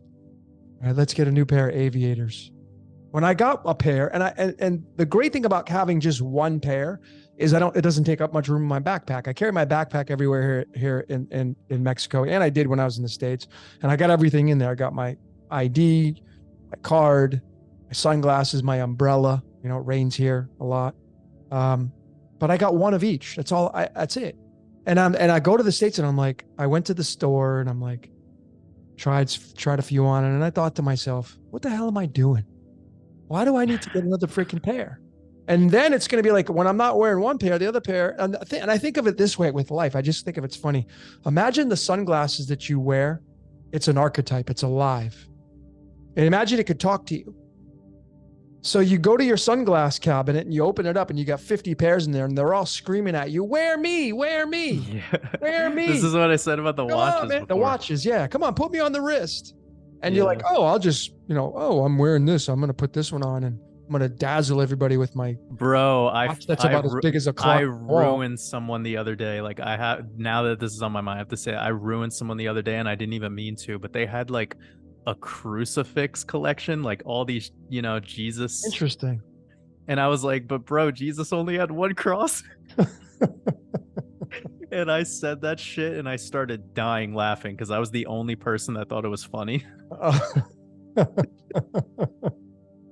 That is pretty funny, man. That's where I'm at in my life, where I'm like, bro, this person has 10 fucking crucifix chains, and like just the irony of it. Yeah. Anyways. But that's my take on him. Like like if you resonate with, like, I'm a minimalist, all right, that's the choice I made. And I look at other people, and I was really looking at the contrast when I was back in the US, and there are people that have, they have 3 cars, 5 houses, 50,000 watches, and they're like, they would look at my life and you'd be like, I would never want your life. And I could look at a monk that shaved his head and wears an orange jumpsuit every day. And there you go and interview some of those monks, and they're like, I don't want what you got. Your life's too complex. And my life's not even complex, but it's like, there's always somebody in contrast to your life. And then, and since we're talking about like the day that never comes and the moment is just now, what's happening in your life, ladies and gentlemen, where you can make your life more free, where you can make your life become more of a free, whatever your name is. Like, so you could live your life and disregard the day that never comes. Yeah, because if you're that person that says, I'll do it next week or next month, because right now I'm busy with this, and like that, and a lot of you say that, and the day never comes, and then you're just like, you just keep pushing it out and pushing it out. But if you just take the example of going on vacation, everybody here listening probably has gone on vacation at some point in their lives. Look at life just like that. Like when you go on vacation, everything moves around the vacation. Once you book the ticket, hotel, place that you're going to go to, and all the money you're going to spend, people call you up on the phone. Hey, you want to come over this weekend? Nope, going on vacation. So whereas if you weren't going on vacation, you may have said yes. So if you could just plan your life out like you're going on a permanent vacation to Aerosmith to today, now, everything would revolve around that. But a lot of that, I think, is freeing up your life. So where could you free up your life in your life? And if you want a personal suggestion for that, like, oh, well, give me some options. What can you cut out of your life that's toxic? That's where I would start. What's toxic in your life? And, like if you're in a relationship, a lot of people, they got 1 foot in and 1 foot out. They're not even all in the relationship. And that's how they live their lives. They got 1 foot in and 1 foot out. We're gonna be getting a lot of feedback from this. Like I broke up with my girlfriend, Logan. Oh, you did? No. I'm talking about we're gonna get feedback. Oh yeah. Oh no, I've gotten people. I got a great testimonial. I can't remember who you were. I'm just thinking about the emails rolling in after this one. Yeah. I mean, I got a divorce. I know. Die. It's got the word die in it. Divorce. Oh man, so funny. It is, but it's folks. The day is now. The day that never comes is the day you keep pushing out and say, I'm just going to wait for them to change, or I'll just give it another month or 2. No, how about just do it now, man? You deserve to be happy. You deserve to be free. You deserve to have the life you came here to be a part of. Get rid of your toxicity. Get rid of the cancers in your life. The day is now, because that day may never come, So, I mean, that's just kind of my angle on it. Yeah, I mean, we all have to question the relationships we're in with the items in our life, with the people in our life, with all these little, the skills you have, the things you think. Like, what's your relationship with that stuff? Yeah. And it requires you to like take a step back and observe yourself for a little bit, then take an inventory. And after you review that list, trim the fat effectively. How do you think businesses become better? Yep. By looking at their weaknesses, analyzing, figuring out what they can do about that weakness. Do I need to hire somebody who specializes in that better? Do I need to let someone go in that position who isn't executing? Yada, yada, yada, right? Like, you need to kind of become the CEO of your life. And until you decide to become that, like, you're only looking at things like with tunnel vision. Totally. I totally, that's huge. Be the CEO of your life. Because I know there are a lot of people out there listening, and you are putting up with a shitty life because somebody is paving the way for you with Yeah, you're like an employee to someone else's plan. that they are your host. Yeah. And you're the parasite. And you love being a parasite because it's easy. And when you're, and then when you're faced with like, well, I do want to break free, and then there's always that word, but. But yeah, I've been talking a lot about limiting beliefs lately and like the subconscious, and it's just so important that we stop spell casting the way we do. Like coming back to the finger pointing and the blame game stuff of anyone in your life, these beings, they're like prana power plants, and everyone does have a different kind of gas tank size, like Beyonce has a much different gas tank than you.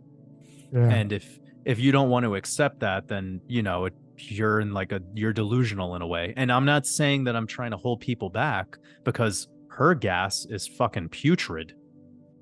Your gas might be pure. And so it's not about the more or the less, but where this comes into like full circle, and where I could draw, like kind of paint this picture in everyone's heads, is when you talk shit about her, you're fucking with a power plant. Yep.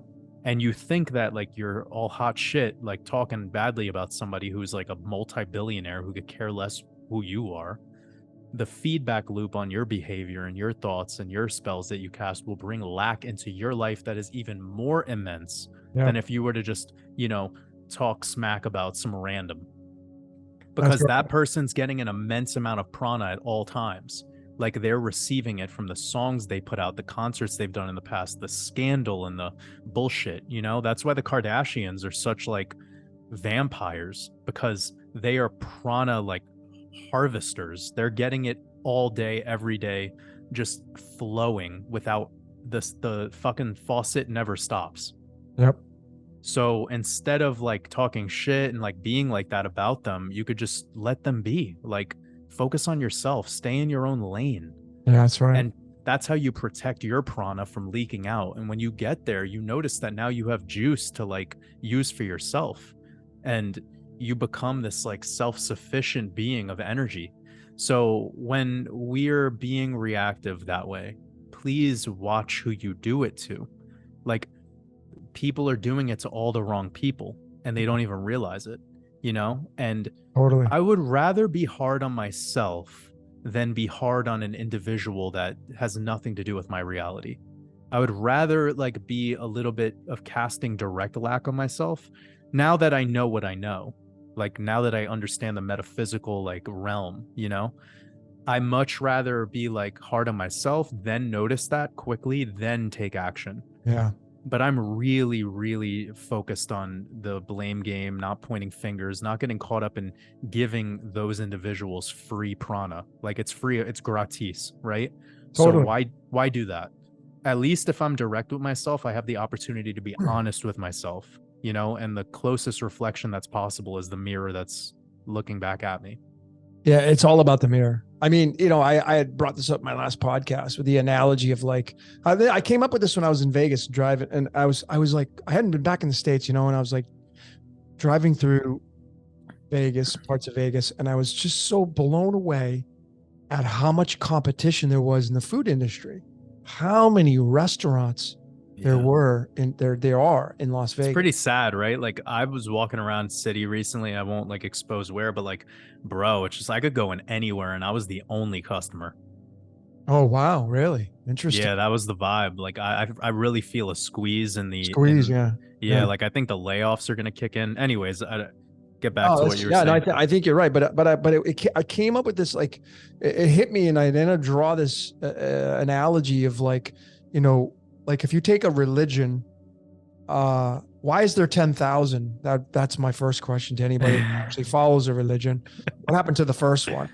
But it's like religions, they argue, and most of the wars are fought over religion, right? Yeah. If not all of them. But it's like that is the same thing. This is how dumb it is.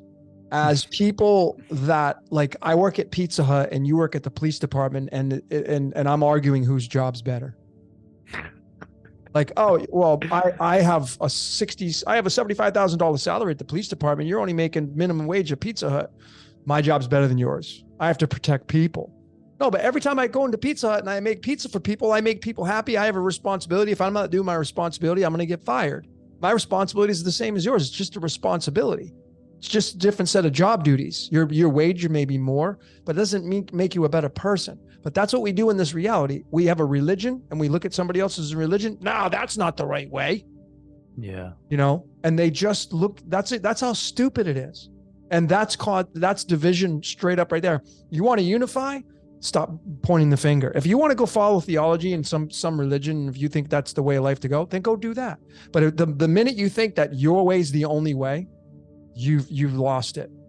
Yeah, I mean, I think why it's fallible is because it's operating in duality consciousness, and it's picking like the sun as the most important thing. Yep. It's like, oh, the sun is the most important, but think about it. You're a diurnal creature. So if the sun was out all day, your circadian rhythm would be fucked. You'd be destroyed. Your hormones would be absolutely off whack. You need sleep. Our species cannot get used to that. It just cannot. Anywhere you see in the Nordics or even places with an immense amount of rain, the suicide rate is insane. Depression, drug use, domestic abuse, etc. Could talk about it all day because it's something I studied very thoroughly. So when you pick the Abrahamic religion path and you don't look at it for its wisdom, which is what I look at it for, I look at it for the wisdom. Me too. But beyond that, if you believe in it, what happens is you believe in the sun. Therefore, it's like you're shitting on the night. Yep. It's like you're disregarding Luna. You're disregarding the divine feminine aspect of it all. You're imbalanced by default. And this is the issue with raw religion. So you could extrapolate quite a bit from these raw religions, but it requires you to not pick the side. You just have to look at it for all it is. It's the same thing with the Freemasons. There's an immense amount of value and wisdom that's hidden within that. And people are just so caught up in this, like, oh, they're evil. It's like, dude, evil is denying knowledge. Most people like that's what evil is. It's saying no to gnosis. So many people, and I was guilty of this, so I was used to be in this space. You find something that is popular and you're going to get a reaction from people that's like a conversation starter that makes you look all shiny and fancy. Yeah. And then you just throw it out there and then you get reactions from it. Yeah. It's sexy. It's sexy to be like to make fun of Joe Biden. Totally. Yeah, people love that shit. People love it, man. But what people don't realize is there's a contrast down here. I mean, yeah, you brought it up. I mean, go out in the sun and stay go into the desert, Arizona, Las Vegas. Go ahead and go in the sun for like 4 hours and don't drink any water at all. Stand out there the entire time. Take your shirt off. Yeah, take your shirt off and tell me what's your adversary? Yeah. Well, if you run into the shade, what is your savior? Yeah. Shade's your savior. That's what people don't get. That's what people are like. They don't see the natural component of it all. They do not. They don't see that it's like breath. It's an inhale and an exhale. And that's what religion should have been about. And that's what actually it is about. People just lack the wisdom to be able to see it for what it is because they've been told and indoctrinated with it as this, worshiping of one source kind of thing. And what's even worse about it is it's an external source is what they're told. It has nothing to do with you. Yeah. So it's amazing how this brainwashing tactic has made its way through every aspect of our realm down to the way the sciences operate. They operate under the identical principles of religion, even though they say that we don't practice religion and most of us are I'm talking about the scientists saying that they're atheist, which is another sexy thing people like to say to feel cooler. Like by not believing in God, therefore you're cool now. Like that to me was even off-putting in my life. And I've been through that whole ringer as well. I was actually born without any practicing religion. My mom was atheist, but at a very young age, I was like, I just had antivirus software like built into me. And I was like, oh, you decide to not believe in it, but even that in and of itself has its own form of belief. in the package deal of atheism or nihilism or agnosticism, etc. You know, it just came with that gall. Yeah, That whole like the gall of the police officer saying that my job is more important than your job that's right. to the pizza man. And I'm looking at both of them being like, y'all are both working jobs. That's all that comes down to. You're all You serve know, a the purpose. CEO is the winner. You're Yeah, funneling cash up to the top of the up to the eye of the pyramid, the capstone. Like I want to become the fucking capstone. I'm not worried about being the bricks. yeah, And that's like this bickering over like my purpose has more value than your purpose. That like dick measuring contest is what life has become for this world. And that's why the world is evaporating at the rate that it is. yeah. And it starts with a lot of conscious people as well, unfortunately. I was sharing this on my last live stream. I had this vision of like this infinite pool, and it was just like a black pool. It like almost felt like the pool in and of itself was like black goo, and it was time and like data and knowledge. It was like viscous, but nobody was in the water, like nobody was in it, but there was very few people that noticed the pool and were looking at it and like took like recognized it. Then on the outside there was just everyone else. It was like there was nothing in this reality, just flat plain pool in the center. A couple of people noticed it, and then everyone else, the other 8 billion, were just like wandering, meandering around like, you know, sheep. And I noticed that the people that were on both sides of the pool were like bickering and arguing over like the possession and ownership of this plot of land, this pool. And I was just like so disappointed because it brought me back to what you just said before about these people like the pizza man and the police officer. Like even the enlightened ones that realize these deeper truths are still here acting in division. Yeah. And it's like it's absurd to me. It's like so offensive and absurd to watch it all unfolding because I'm like, you guys are equipped with the tools, but you just don't want to fucking like use them properly. And Yeah. that comes back to what we were saying at the beginning. It's about disengaging. Because once you disengage, you're no longer picking sides or teams. You're becoming one with all things. That's it. Like you become that pool, and then you could observe from a whole different, you know, perspective. Yeah. And there was a beauty hidden within that and I'm glad you brought up what you brought up because it kind of like brings it full circle, and it has like a taste now, you know. Like it has some animation to it. But that's really where I'm at right now in my mission. It's to like bring together and create unity amongst not only the decoding community but whomever my voice reaches. Yep. You know, I really want to move past this division at this time more than ever, because it's like the greatest gift of all is us having teamwork. That's it.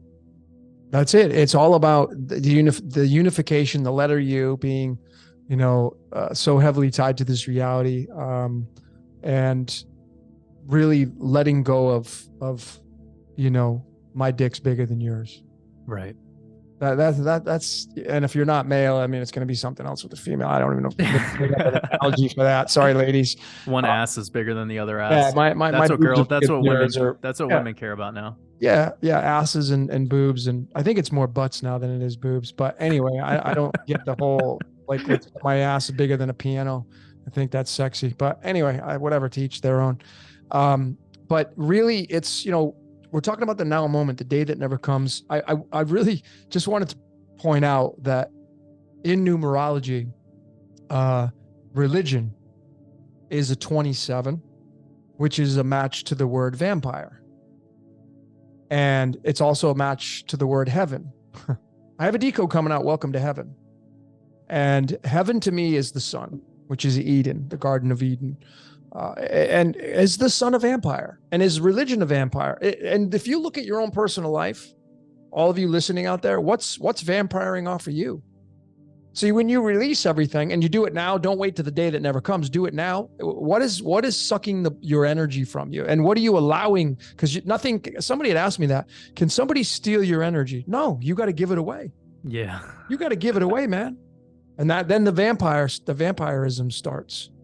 Right. So it's just it's a funny thing. And then 27 is tied to cobalt, and that's the CO, the chaos and order element. But anyway, I just thought it was No, what you brought up was really interesting because you said something that might kind of strike a chord with some people about the sun being a vampire, even though, like in the vampire movies, you see that the vampires can't interact with the sun. It yeah, like burns them, burns. right? Yep. But think about it like the Black Pope and the White Pope.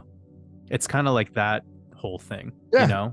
where it's like the sun is like the white vampire and Well, I mean, you got you know what I mean? you have a great point because if you see, this is how it's a contradiction, because the 27th card in the tarot is the Five of Wands, and the Five of Wands, when you convert it to the cards of illuminations, the Five of Clubs, and the Five of Clubs is the 18th card in the deck, and the 18th card in the tarot, and the major arcana is the moon. So the sun and the moon are the Ark of the Covenant, I feel, and those are the vampires.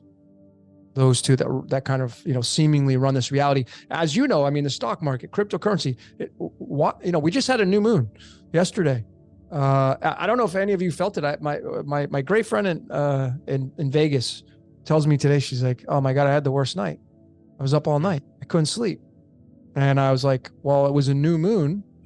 And if it was a new moon, not just in Libra, it was also in Virgo, because if you're a fan of the Vedic, or the sidereal, it was in Virgo. So it was in both. It was a Virgo Libra moon. And she was a Virgo Libra, and she was up all night. But it was a new moon, and how important the moons are, right, Jordan? Because you talk about the new moons, which are the moons that really don't give off any light. This is the seed, and this is when the markets start to go up, right? And the full moons is when the market kind of washes out and goes down, correct? Yeah, that's typically the cycle, but it depends. Yeah, that's the typical cycle for sure. Around things like the Shemitah, of course, you're going to have a different energy. Around eclipses, you're going to have a different energy. So, yeah, but with those being excluded, most of the time you see full moons being the market is down, and then new moons the market is up. Correct. Yeah. I mean, one thing I can say is historically, most all-time highs in most assets, not even just crypto, in the stock market, the indices, individual tech stocks, precious metals, etc. It's all on new moons. On new moons, yeah. You rarely see a full moon be an all-time high, unless it's an eclipse. Yeah. So we're talking about averages, right? I mean, there's exceptions, but I mean, how interesting is it that stock market in numerology, stock is 19, market is 18. That's the sun and the moon cards in the tarot. And so that means the sun gets the stock, it owns the stock, and then the moon is the market, the stock market. And then 19 and 18 is 37, tied to the words eye in the sky, tied to the word shepherd. It's really interesting, man. I think it's so important. I think it's so important that you're bringing this all up, because it's the layer that is exposing what's happening here. Like I look at the market just like an energy harvesting tug of war. Like it's about the player that's the most disengaged, that has the longest time horizon, always fucking wins. Yep. Like if you could just completely relinquish yourself from emotional ties to markets, and also keep your time horizon wide enough to the point where in the day-to-day you have a clear, think about what I'm saying. Not only are you clearing out the emotional struggle, but you're clearing out that whole thought of like making active trades every other day. If you get rid of those two things, you could alleviate all that like excess energy that you're just leaking back to creating a more strong investment thesis. And the stock market's alive 5 days a week. Most of the time there's holidays as exceptions, but crypto's 24/7, 365. So think about all those opportunities you have to like get studying, to get better at like the skills that are required to become a better investor. Like you have all the time in the world. So during the Shemitah, for instance, this is about the harvest, right? It's like where Saturn or the Grim Reaper swings his scythe. So that's why you get these historic market crashes, market pullbacks. But you don't only get market activity, you get some of the biggest events on the world stage of all time have been on Shemitah years. So that's why I've put so much time and effort into exposing this 7-year cycle, because not only is it showing you that the market is going to do what it does based on astrology, but it's also going to have the reason why it does what it does, because that's what the apex predator leverages on for their news. We all know that's bullshit though, because all news is just, I call news the broken compass. It's north, east, west, south. It's meant to get you lost. Yeah. So when you know the true reasons behind the way the market operates, which in my opinion is the astrology, numerology, gematria, that gives you that true answer. And for me, it comes back to the mythologies as like the foundation of it all. If you could figure out a system where you could find the specific stock or crypto that ties back to the mythology, and you could go study that mythology, which Yeah. it's very easy to with computers, then you could start to see why it does well at certain times and why it doesn't. You know what I mean? Like, Totally. why did XRP do well recently, but Bitcoin's been down? Well, I could tell you exactly why, because I study the mythology and this is the system that I created, you know? Yep. So it allows me to be so much more relaxed and calm and execute trades so much more effectively because I'm not getting caught up in the confusion anymore. Yeah, that's the big thing. It's educating yourself, and I mean, you know, my research is just totally leading me into the Egyptian sun god Ra. I mean, when I broke down the Georgia Guidestones, you know, it opened on the 22nd, it collapsed on the 6th, and that's 226, and that's the weight of Ra. 88th element is 226. How interesting that the 226th atomic mass of Ra has a half-life of 1600 years, and both the United States government at the White House and Google at its headquarters has an address of 1600.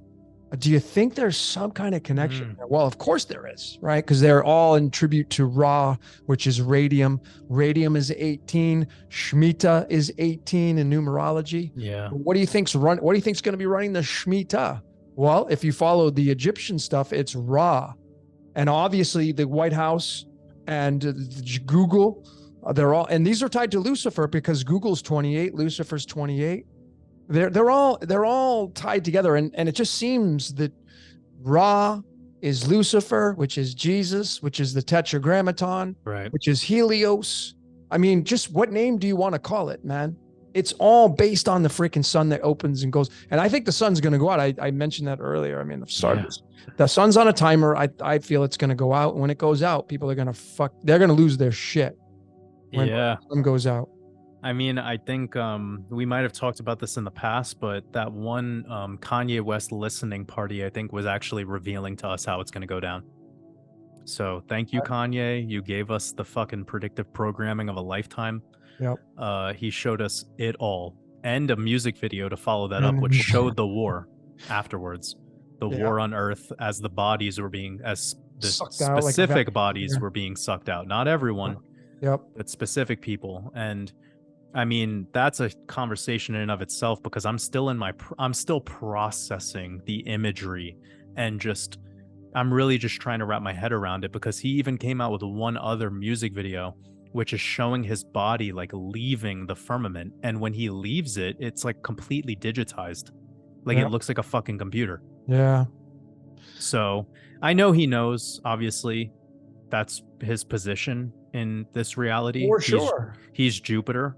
He overthrew Saturn, Jay-Z, and became, you know, he's the current entertainer of our age. Yeah. Well, I mean, a lot of it has to do with the North Pole. I think the North Pole, the hole in the center of the dish. And if you just look at the Earth as a petri dish, the center of the dish, the center of the pupil of the Earth is the North Pole. And the North Pole, if you study the latitude, longitude, it's 90 degrees north, of course, and it's 135 degrees longitudinally. And when you add those two numbers up, you get 225, which ties into Ra. Well, you know, that's Kanye West's first kid her name is North. Oh, well, there you go. I mean, 90 is thorium, which is tied to the Scandinavian god Thor. Yeah. I was actually looking that up recently.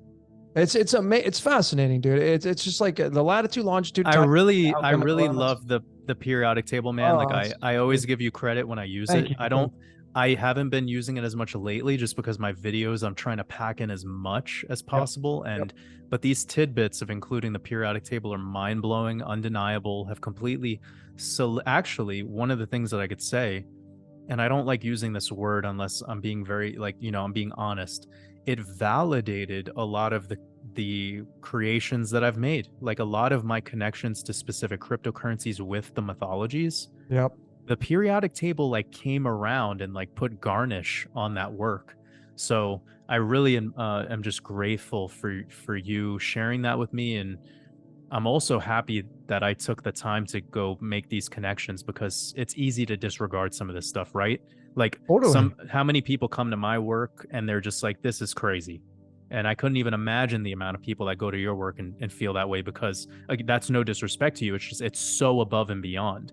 It's incomprehensible to combine all this stuff together for a brand new person who doesn't know anything about decoding or numerology or any of that, to step in and be like, how does this, what is this guy saying? You Yeah. know what I mean? So that's why I've been working lately the last 6 months. I mean, maybe it's not noticeable, but I've been working the last 6 months to try to be simple. And it's hard sometimes as a decoder, because I'm like, I have like a incredible memory where I just find something once, it's there forever. So I could regurgitate all the information that enters my head without, too much thinking.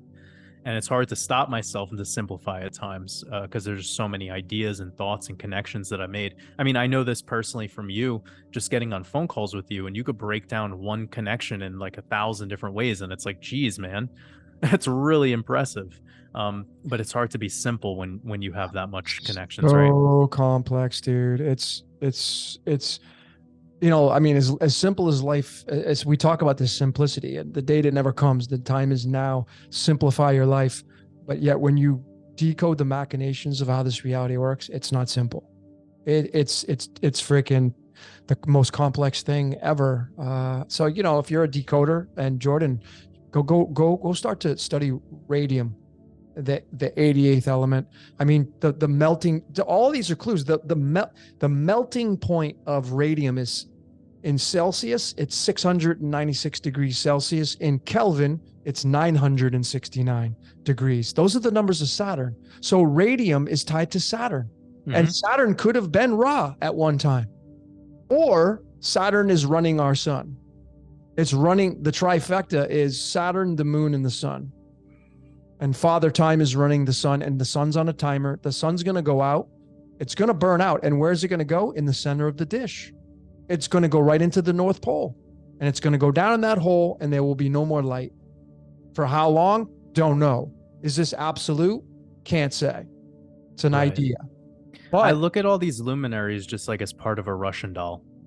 yeah, you've That's been how Russian doll for a while. Yeah. well, that's how I look at it. Like I have my own truth on what's happening above that firmament, and it is just like they're toroidal imprints of each other. And Uranus is the big boy, and then it just gets smaller from there, all the way down to Gaia, where we are, the physical realm. Yep. So like we're trapped within Mercury, Venus, and then outside of that is Mars, and then outside of that is you have Saturn, and then you have Jupiter, and then Uranus. Yep. And it almost seems as if Neptune, Pluto are like the east and west or something. Like they're like almost, it's really hard to explain their what they are, because even in the mythologies it's kind of odd. Obviously Neptune could be just called our seas or our oceans or water itself, but then we have the firmament and the waters above, so it's like, well, what component is that then? So it's a little hard for me to wrap my head out around in my own format without getting too influenced by other people's work, which is what I've been trying to do over the past 2 years, is just create my own thing based on my own research. But it's almost like Mars is the eye of Jupiter, that red spot. I heard you say that. I actually, like, I know there's always the mirror too, right? So if you flip the planets around and you look at, just let's just take Pluto. Pluto is the Romanized name for Hades. Yeah. Hades is in a team effort through Greek mythology with Jupiter and Poseidon being Neptune. So if you flipped it around and you actually looked at it from the perspective of Pluto being on the bottom, being the underworld, ruling the underworld, and Pluto, of course, in numerology is 28, Lucifer's 28, Architect's 28, 28 being the second perfect number. And then Neptune would be the one above that. Neptune is the ruler of the seas. Well, that could be the water that we're living in. And right, yeah. What's beyond Pluto is Uranus, and Uranus is your butthole, right? I mean, Uranus is uranium and Uranus, and Uranus, and it could be, Uranus is ruling the earth, and then after Uranus you'd have Saturn running time, and so you have this underworld concept. Yeah, it's like Uranus is the entire sky itself. It's Like Father it is, Sky, yeah. yeah, it is all of the sky. And what I It's said the about sky. Neptune and Pluto was like I said east west, or like it could be as Could above be, so yeah. below. Like it doesn't really matter. I haven't really figured out personally where they fit in. Like Yep. I know there's deeper things to this. Like some people believe that Pluto is your soul, and whatever. But anywho, like where I'm going in the connection to what you said about Saturn and Ra is like, yeah, man, totally. Like, absolutely. I see a deep connection there. And everything goes through transmutation. So, what once was the luminary that we see right now with the illusion of the firmament, all the dust and rock particles between our eyes, and how far out that is, because none of us really know. It could be a projection screen. Could be. It could be completely holographic and just simulated. So with that being said, I mean, I love when I hear these new thoughts about what Saturn used to be at one time, because I've seen people's theories on it. It's super interesting stuff. I mean, all we know now is these Abrahamic religions are obsessed with they're literally Saturn cults. That is like their physical obsession, and their more energetic obsession is the sun. So I would not even be surprised if they're literally the same thing, and they're just being confused. Just like we have a physical body, but we also have a soul within this. Yeah. No, So is no doubt. Ra the soul of the physical Saturn? Like, I'm speaking in an analogy, of course. Yeah, no, absolutely. I mean, if you just take into consideration, the Lucifer character and being thrown from heaven, I mean, is heaven where the position of Neptune and Saturn and Uranus are really in the concept of looking out into a telescope, and be out there, and then the sun gets thrown down here to Gaia, which is Tartarian. And now the sun, the angel of light, gets thrown down here in the prison under the firmament and can't get out, and then eventually it'll die, which That's us. In. That's right. That's right. That's us. That's right. And we're the fallen angels. That's it, because the Helios in the Greek mythology was a Titan, and the Titans are the ones that got thrown down by the Olympians.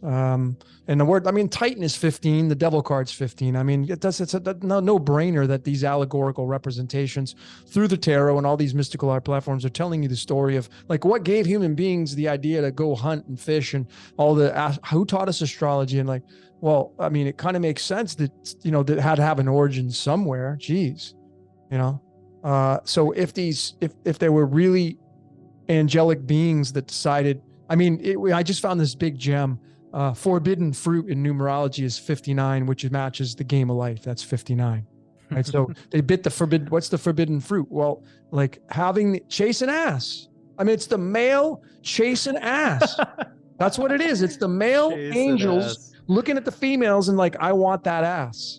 And so they come down here and they incarnate into a human being, which is it's forbidden to do that. And then they end up because you ain't gonna have no giant mating with a small ass female. Come on, man. But it's possible. So like, but I think it's just the architect that comes down here and it's like, like you create something and you're like, I want to go interact with that. Yeah. I mean, I look at the forbidden fruit concept as it's an orgasm. Yeah, so it's like literally the act. It's the act of climax. Like that's what it is. Absolutely. And once you feel that feeling, you create worlds. Yep. Yeah, I mean, the sun rising is. Think about this, man. Lucifer is known as the son of the morning, and what's another name for morning? Dawn. And so you go back to the alchemical elements, and what's the element that has the word dawn in it? How about radon, radon? The son of the morning. And what happens when the sun rises? That's why when you go into court and the judge comes in and the bailiff says, all rise, because you're the son of God. And God, obviously, according to the courts, is saying it's Saturn. So that's where I think the tie-in is from Saturn and the sun. And you all rise because you're sitting down and the sun rises up to the horizon. Lucifer's the morning star. That's the sun rising in the morning. it all just makes sense, and it's tied to Helios. Helios is 71 in Greek mythology. Lutetium is the 71st element, has 174 for its weight. Lucifer's number is 741 according to Manly P. Hall. I mean, it's just easy to see this stuff, and then how it just gets put into our reality as on a day to day. It's mind blowing. And then as I say, there's no way. I mean, you can become conscious of it, man, but I mean, there comes a point where how do you determine where it's not organic code anymore? Yeah. Where do you make that decision? Like it no longer becomes organic. Like most people now in the decoding world, they know that there's an organic code playing out. And then I say, okay, well, when do you make the decision that it's not organic anymore? Where do you make that cutoff point to say it's no longer organic? I don't know. Comes down to an opinion, right? But I just feel like the sun and the moon and all these, the planets are probably the archons, my studies anyway, they're pulling the strings. And they're just remotely controlling people, I think. And it's a game down here. That's my take on it. But well, think about how easy it is. Remember we were talking before about the television and watching sports. Yep. So like who gave us sports, right? Like the Anuna. Like that's everything that we're doing, like the women wearing fucking makeup and war didn't like that's all in the Book of Enoch. They just tell us who taught us that. That's right. The Watchers. So they're all, of course, that is the remote control. They don't need to literally like put an implant in you and control you with a remote. They just give you shit to play with and you play with it. Yeah. Like it's like a baby playing with toys, you know? Like, and that's really what's happening. So as you're in your stages of enlightenment, you start to notice the toys and the distractions and like, oh shit, this was given to me and I used it as a pacifier. Yeah. So you just eventually you stop teething and you move on. But you can't like blame the person who gave you the pacifier. Like they were doing it because you were crying, bitching, and moaning. That's like, right. The apes will start to throw shit at each other. And that's humans. It already is the planet of the apes. It already is the zombie apocalypse. We're gonna be speaking of that, man. Hey, ladies and gentlemen, do you think there's gonna be? I think we're gonna see zombies. I think we're gonna actually see zombies. I mean, we're saying it now. You're seeing them, but I think there will be zombies on the world stage officially, and you're gonna have to live amongst them. And I don't know how long it's gonna be. This is just my opinion. It's a possibility, but I think it's coming. Soylent Green and zombies and all this crazy science fiction stuff is gonna somehow, some way make it onto the world stage. Interesting times, right? We're living in, Jordan. Yeah, and like while we were looking this up, I was trying to make a connection with the Saturn and the Sun thing, and I was remembering that Geb is like Saturn in Egyptian mythology. And it says in the first like the first part of Wikipedia breakdown, Geb was the Egyptian god of Earth and a mythological member of the Ennead of Heliopolis. So Heliopolis is obviously Helios, sun worship town. Sun worship town, yeah. Yeah, and then they say that he's considered a father of snakes. And remember, like that was the serpent in the Garden of Eden. Of course. And he's the one who's in charge of the crops. One who's he's Saturn. So yeah, I mean, damn, this is pretty interesting. I always like going back to the Egyptian mythology if I can. Me too. Because I think you're gonna get the closest to the origin of a lot of what we're getting with these Greek and Roman stories, anyways. Absolutely, man. When I was, that's a great point. With Egyptians, where it's at. I think everything else is just kind of, I'm not going to say plagiarism, but it's just a copycat. And I'll say this with conviction because I was watching some Gaia TV, and I had watched this series I watched all of Jordan Maxwell stuff. It was great, symbolism. Then I turned on this sacred symbol thing, and this guy comes on, and I was floored by what he showed and what he and I looked it up. If you go to the Egyptian Book of the Dead. And he said he throws out the number, it's chapter 153. And that chapter talks about the net, being caught in the net. And the net is, in the way he was talking about it, and the Egyptian Book of the Dead talks about it, the net is what covers the entire earth. Yeah, Newt. Right. And 153 is tied to the fish that the Christ caught. And what did they catch him with? A freaking net. So I then knew I had my evidence, because I went and I downloaded the Tibetan Book of the Dead. I had it, but then I lost it, and then I downloaded it, and I looked it up, and it says it right there. And now I know that, you see, the Christianity is just another it's just another book from the Egyptian Book of the Dead. Yeah. It's just a copycat. That's all it is. Yeah. So now if you say, well, I'm Christian, well, you're Egyptian. Yeah, your heritage is from your links. Yeah, it all comes back to Ra. It goes back to Ra again, which is now, I mean, just finding, the White House, 1600 Pennsylvania Avenue, Google 1600 Amphitheater Parkway, 1600 being the half-life of Ra's 226th weight, atomic mass, which is the 88th element. 88's tied to time travel. Come on, man. It's obvious. It's obvious now. Yeah. It's completely obvious. It's just amazing, dude. Once you get the solidification. Yeah, I mean, once you see that specifically Christianity is just a breakdown of astrology as the modern holidays go, as basic as that, right? With the December 24th, 5th, 26th. Yep. That whole time frame and the three kings from the east, and it's all just star talk. And it's pretty amazing that people can't realize the connection there. It's all just anthropomorphized into what's happening in the cosmos. Yeah. That was what woke me up. It didn't take any of the atheism talk or anything. None of that influenced me at all. If any, like I said earlier, it was off-putting, actually, the anti-God stuff. What woke me up was learning that, oh shit, like, this is just the story of Horus. That's it. Like, Jesus is Horus. That's all it is. He's the hero, Heru. Yep. And he needed to be crucified for balance so that we could have a reset. Like, I know it sounds fucked up, but it's like, that is the process. And we all go through it, like we all are the Christ. That's profound. That's it. Yeah, we're all the Christ. And like, if you coming, just realize that you're that. Well, no, you are we are all able to make that choice to become that being, and most squander it. And I know that Christians and religious people might get really offended by this, but it's like, dude, if we were all walking, talking, and embodying the truest, pure form of what Christ stood for, we would have a very interesting world today. Yeah. Like a much different place.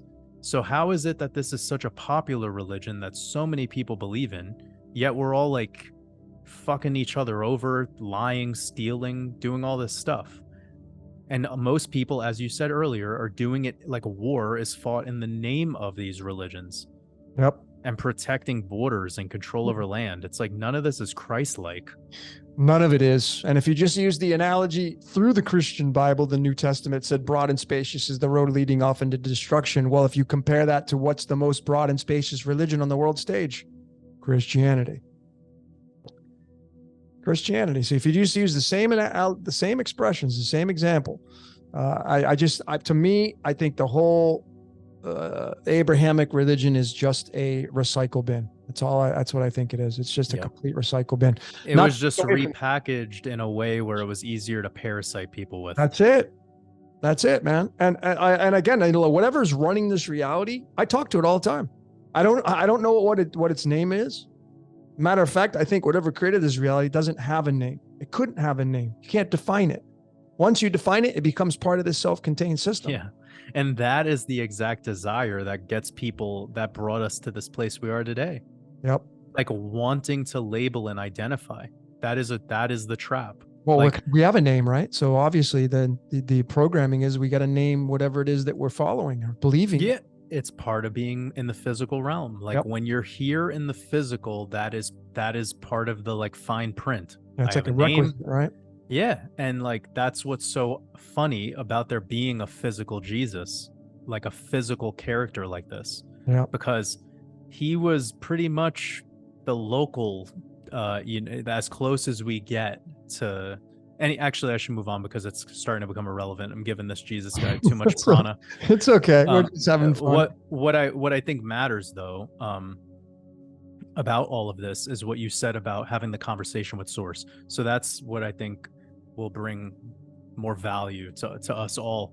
And I've said this a couple times, like I feel like I'm a vital organ of God. Yep. Like God doesn't exist unless I exist. Correct. I've said this Like, many times to people, and man. that really stings people. Yeah. It really stings people. But like I'm the blood that flows through God's veins. Yep. Like without me, there is no God. Without you, there is no God. That's right. Like we are all here in unison right now at this exact moment because we are a part of a symphony. We're playing a song together.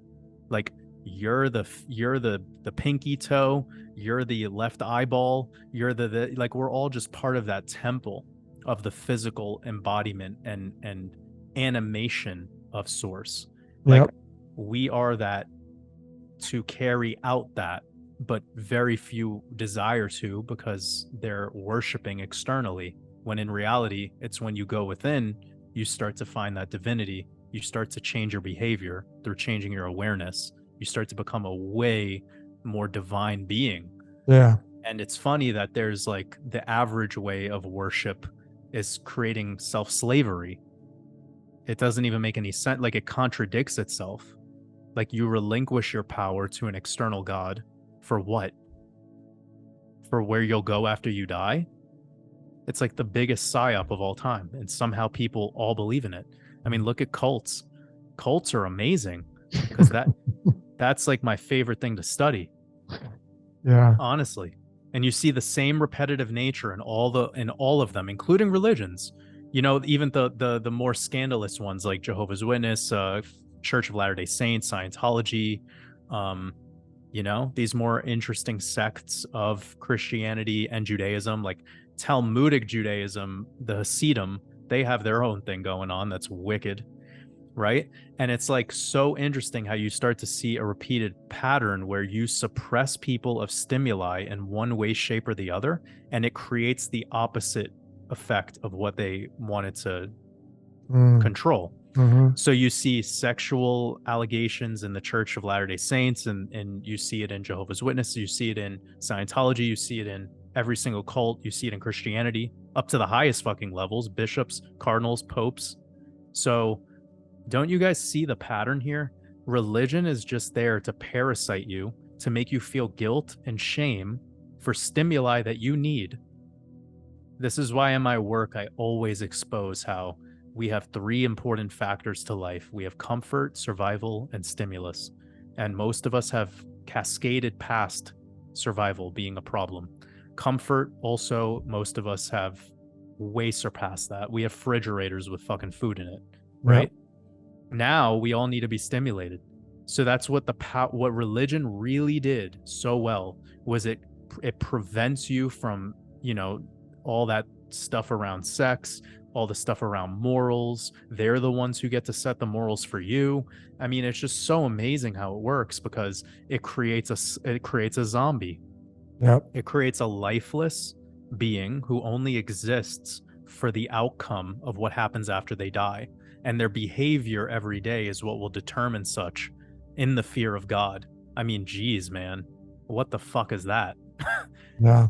And people all the time, they're like, but I have the true version. I have the right version. My God's a good God. And it's like, that's because your mind program is warped. And you're living in that delusion because that's your safety mechanism. That's what provides you with stimuli. Yep. It's the only way for us to survive. I heard a quote recently that was like really amazing that was talking about like what we do to survive.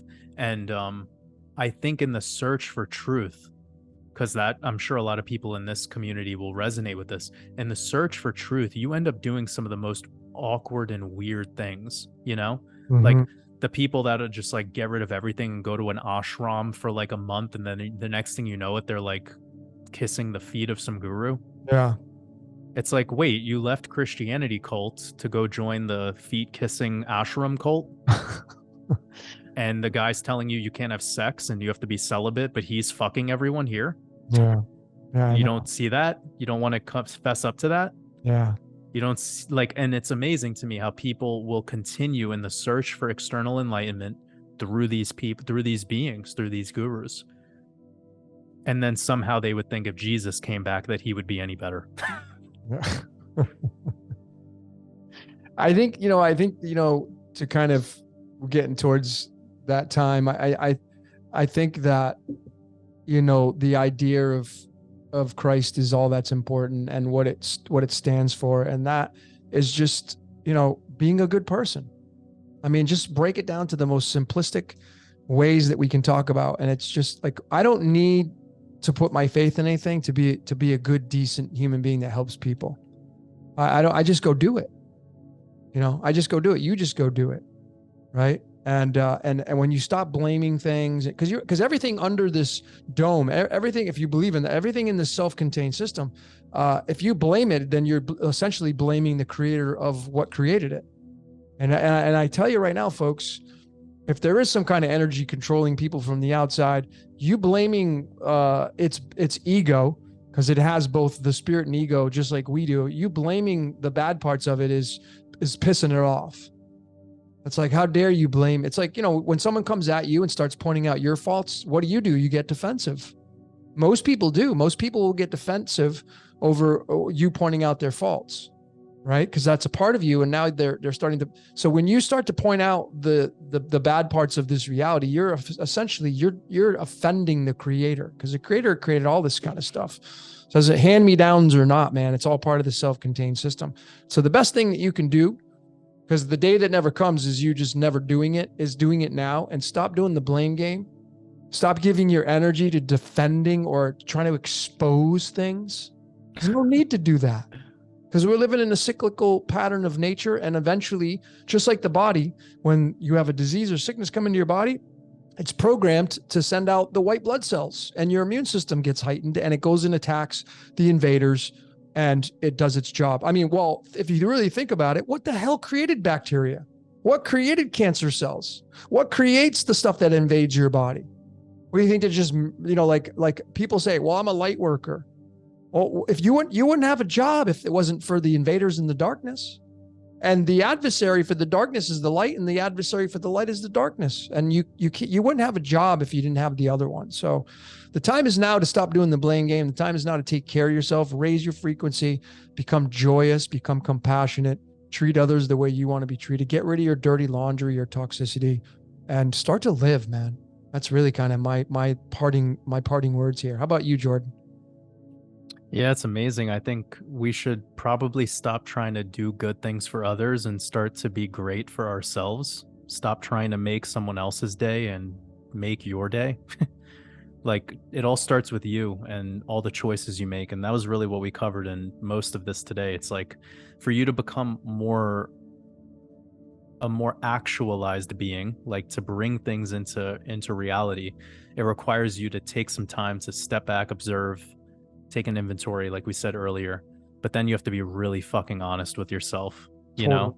Like, in that process of making change, it requires this very transparent honesty, and it might require you to take a step back from the people in your life, take a step back from some of the things that you've been a part of. And this is a really solid time for people to become aware of that kind of stuff, because when you enter that state of consciousness, you're not going to be too worried about tomorrow anymore, because you're going to have all this energy now. That's right. Because tomorrow's not guaranteed. So that's the day that never comes, right? It could be tomorrow. It could be not the day that never comes for you. So the time is now, ladies and gentlemen, to become the best version of yourself, leveling up. How do you do that? I mean, my version of it is decode yourself, decode those around you, so you can better understand the environment that you've placed yourself in or you've been placed into. And that is very freeing to me.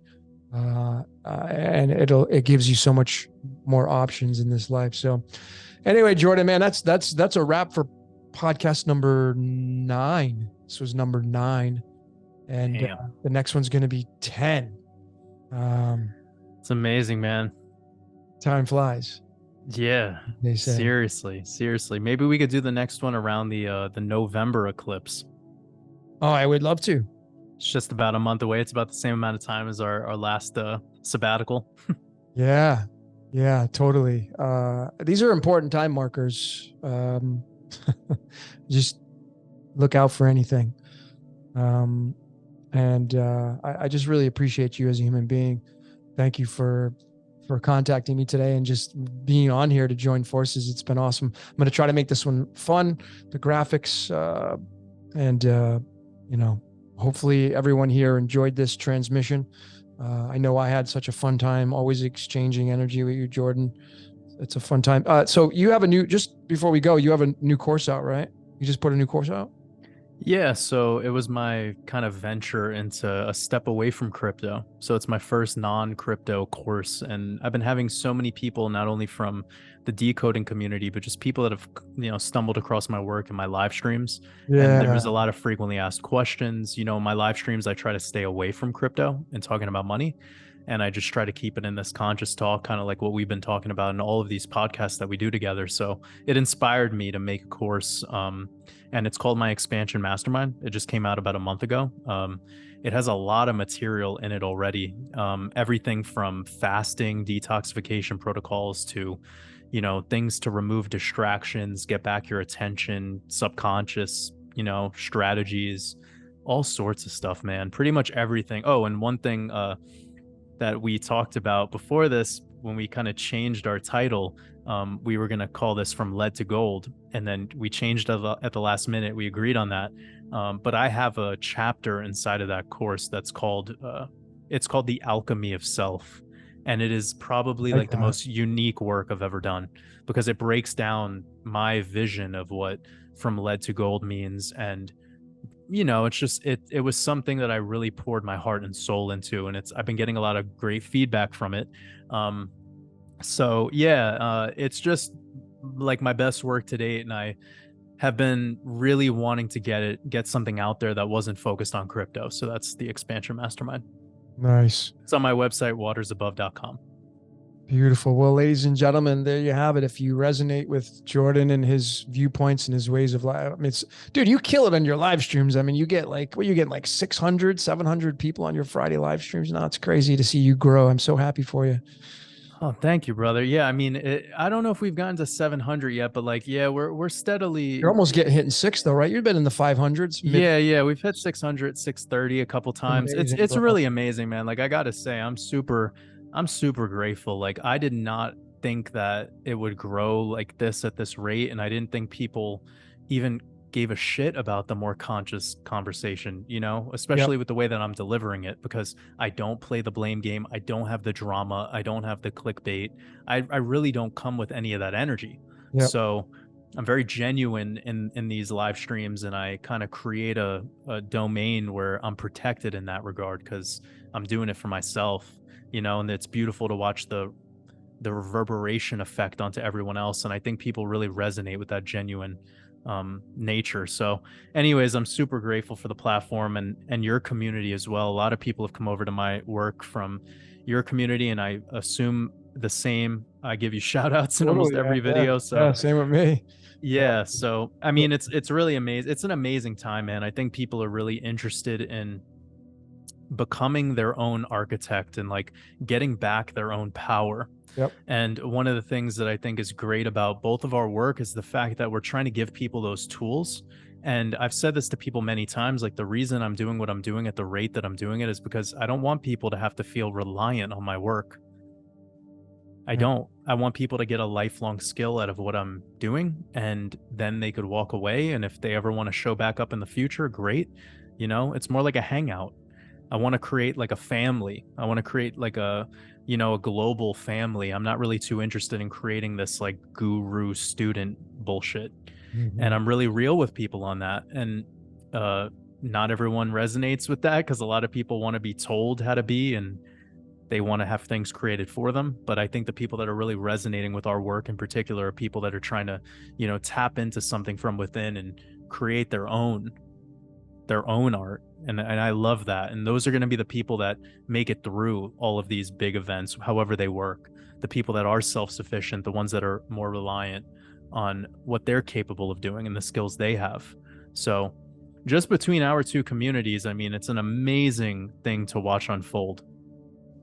It is an amazing thing, man. I mean, I really had these aspirations of going on tour and doing seminars live with people because, there is that art of people really coming together and I still want to do that. I still have had this vision for many years now of doing that.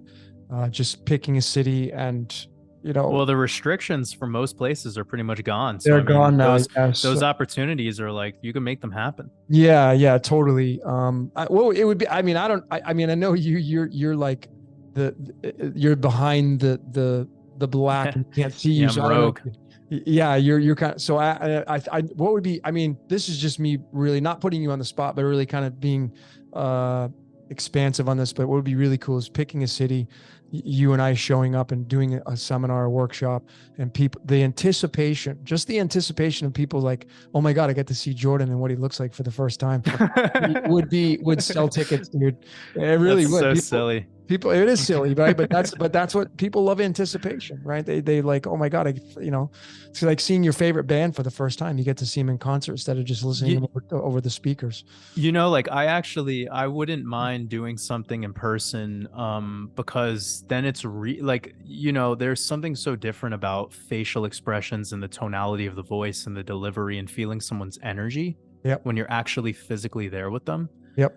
The bigger reason behind not showing myself and staying away from all of that is because I wanted to separate myself from the face and the being. Yep. I wanted it to just be the words and what I had to share. And I think sometimes people get too caught up in people's looks.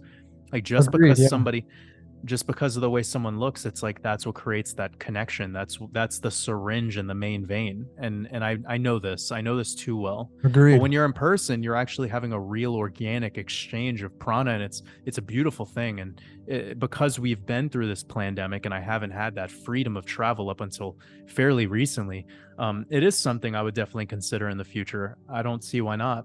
I'm not sure when I would be open to it, but I think it would be something that I wouldn't be 100% against, because I think it's beautiful to come together in person. Yeah, I mean, you have your course. I have my own kind of, course, so to speak. I haven't come out with it yet, but coming together and making something out of that. And I mean, I had this vision of just like, what if I had this, this workshop with just decoders and they would be able to come up and share their stuff live and you'd have an audience. And I thought it'd be really cool, like a cool idea, because there isn't anything like it. You have these, these seminars or these workshops with, holistic stuff, where you get Reiki, you get healers and card people and astrologers, and, you get the mystical side, but there isn't really anything for really this day and age of what we're talking about, of really changing your life, really, really catapulting yourself to the next level, and embedding that with the mystical art platforms would be really, really cool. So something to think about. What city to do it in, that would be the big question. But I mean, literally, dude, we could go on freaking tour. I know. I mean, if we did it right, you and I could go on tour like a band. Yeah, I definitely think we could. It'd be a lot of fun. Yeah, man. I mean, I think if that's something that you're feeling like doing, you should just kick it off. And I mean, wherever I am in the process, like, I could consider that. But I would love to see someone do what you just said, Yeah. Like, I would love to see that, because I feel like the whole getting out thing has been for people to like protest. And I just think that's the most vile energy, to go out to like the side of a street and just like yell about bullshit that no one gives a fuck about. That's nonsense to me. No one cares about your truth. But the people who have already started to integrate with you, these are the people that they really have a desire. It's like going to buy concert tickets, Yep. You don't just like put your finger on the venue and go, oh, that band sounds cool, I guess I'll go try it out next week. No, like, you usually listen to them on Spotify or YouTube, or check them out first. Yeah. So they have a fan base that grows before the show. I mean, sure, back before we had computers, it was the other way around, but ultimately, like, nobody wants to be screamed at about gematria. That shit's ridiculous. It's hard to, if you go on to if I were just to go, not here, but just where I was in LA and Las Vegas, just take someone off the street that's the average everyday person who's, living in the matrix, and you try to talk to them about the stuff that they're like, they don't have time. Number one, they're like, dude, you're an idiot, get away from me. That's probably what their initial response would be. And then if you even got somebody that would be remotely interested, talking about it is very challenging, let alone, putting a presentation together and trying people to follow along is challenging enough. trying to talk about it from a basic fundamental stance is not that easy. It's really difficult. Nobody needs to be told truth. Like truth is something you personally You seek seek. out. That's right. Yeah, like so I've never, and I do this to myself a lot often, where I get into conversations with people and I don't go down that avenue of Yep. talking about this depth, because I know like it doesn't do anything for me anymore. At first it kind of used to, like, oh, it's nice to know about all this stuff because of whatever weird uh damaged egoic reason I might have had at one time. But like moving forward now, I just like the I don't get the prana anymore from people Yeah. when I'm talking about things of this nature, because I know they don't, it just goes over their head and it has no value for them. It doesn't stick. It's like a missing the dartboard, Yeah. and it's going to create a lot of like confusion and stress and anxiety for them. It's like it's not even worth it. I know people have their own methods, but for me I think this internet way of doing it is really a gift, and people should exercise it because it's a platform that's infinite. It has no ceiling. There's no cap on how many followers you can have or how many people could tune into a live Yeah. stream. I mean, and I'm just using one platform. There's all these platforms. You could use TikTok, Rofkin, BitChute. I mean, whatever. It's crazy. Yeah. There's a ton, and there's going to be a ton more coming in the future as well. I mean, just they're just Yeah. being born every day. So like, and you could do that at any moment, at any time. It could pretty much be at 2 a.m. You could just press record on your computer and share your truth Yeah. with the world. Yeah. And there's something amazing about that, and it's something we could all leverage on. People wanted to start anything in life in this world that we have today. It should probably be some content creation stuff, Totally. because it's the I think we should do easiest, most another. efficient, etc. I think we should do another clubhouse. We did one clubhouse. That was kind of fun. I don't know how big of that'd be like the secondary part of doing a seminar. Yeah, I've considered using Clubhouse, but I haven't since that day Yeah, me that I neither. last did it. I just nobody I know uses it, and I just don't really have like, it's not a priority. But Yeah. I love how that Jay missed the Magic Man. Yeah, Magic Man. Yeah, Magic. He was just super nice, super and awesome he individual. invited me on, and that's kind of the opportunity there. Like if people were to invite me on, if I had the time slot, of course I would say yes. Yeah. um but I'm not the kind of guy that's just going to jump on and be like, who wants to talk about gematria? No, Like I would have I to be just, planned out. Yeah, I'd have to be. yeah, it's impossible with my schedule. And Totally. I'm trying to work towards like actually living a little bit more of my life. I've been Uh-huh. super busy and hectic with my schedule, with designing this new course that I just talked with you about, and with Rosh Hashanah today, and it's just been all like kind of hectic, and I need to take like a vacation. Yeah. Whatever that means for me, I'm not entirely sure. It's probably a 10% reduction of work, but hey, Sure. I mean, this is what we signed up for, and I love it. I Yeah, absolutely man. love what I do, and it feeds me. It makes me feel alive. So no complaints. Work isn't actually work; it's my purpose. But yeah, hard for me to just jump on randomly and try it out. Totally. Yeah. I mean, like I said so many times years ago, I don't work anymore. I just create. I'm a creator, Yeah, I need to and I start love it. saying that. I And I need to love start it. saying that. Yeah, Yeah. I I really stopped I've working noticed a long time I've ago. noticed that in myself just like a moment ago, like, and this conversation we had tonight really influenced some thoughts and spells that I've even said. So, I'm grateful for that. But I do need to change my verbiage and get rid of that word work, because this isn't, I don't work. Yeah, me neither. Yeah. I just I, I create. I make choices to allocate a majority of my time into things that revolve around my creation. Totally. Yeah, totally. But hey, brother, it was beautiful. This was super long It was. Yeah, podcast. it was. It I'm sure was. people got a lot of value out of it. It's just like it was like a Rogan podcast. Yeah. Fucking marathon. Yeah, it was a marathon. Yeah, I just did a marathon, 5.5 hours on Saturday and What? Sunday. Yeah, and Fuck. then yeah, it went by so quick. I couldn't even believe Wow. it. 5 hours and 33 minutes or something. It was nuts. Yeah. Wow. I am my Patreon. I do those weekly red pill podcasts, and lately they've been approaching an hour and a half. But last week I did one, like I tried to just really zoom through it, and it was an hour long on the dot. and I felt like I was speed talking. Like Right. I was just Like you like, were rushing. Yeah. oh yeah, I felt like I was rushing, and I was like, damn, man, like this is wild how long I can think about these things and just go. Yeah, I guess for some people it is kind of like a gift. Like not everyone is able to just talk on something for an hour and a half, 2 hours, let alone conversations, with another person that has value besides being gossip or drama, right? Yeah. But I mean, it is an amazing skill, but like any skill, I want people to not get discouraged with this. Like any skill, you practice it and you do get better. Like my first video, it was not that easy, Yeah.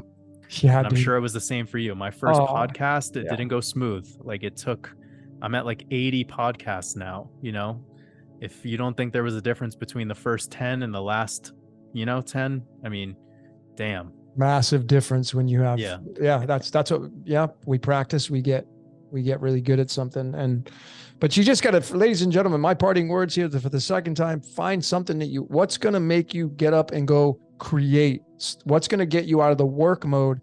And you say, okay, what do I want to create? I'm a creator. What would I do for nothing? What would I do for nothing and still get joy out of it? That's your sweet spot. That's your sweet spot. You're looking for your sweet spot. So those are kind of my parting words. So anyway, ladies and gentlemen, great decoders, the Wolf Pack, all of you amazing people out there. Thanks for joining Jordan and I for podcast number 9. Let's talk about the day that never comes. Until next time, ladies and gentlemen, signing off. We will see you later.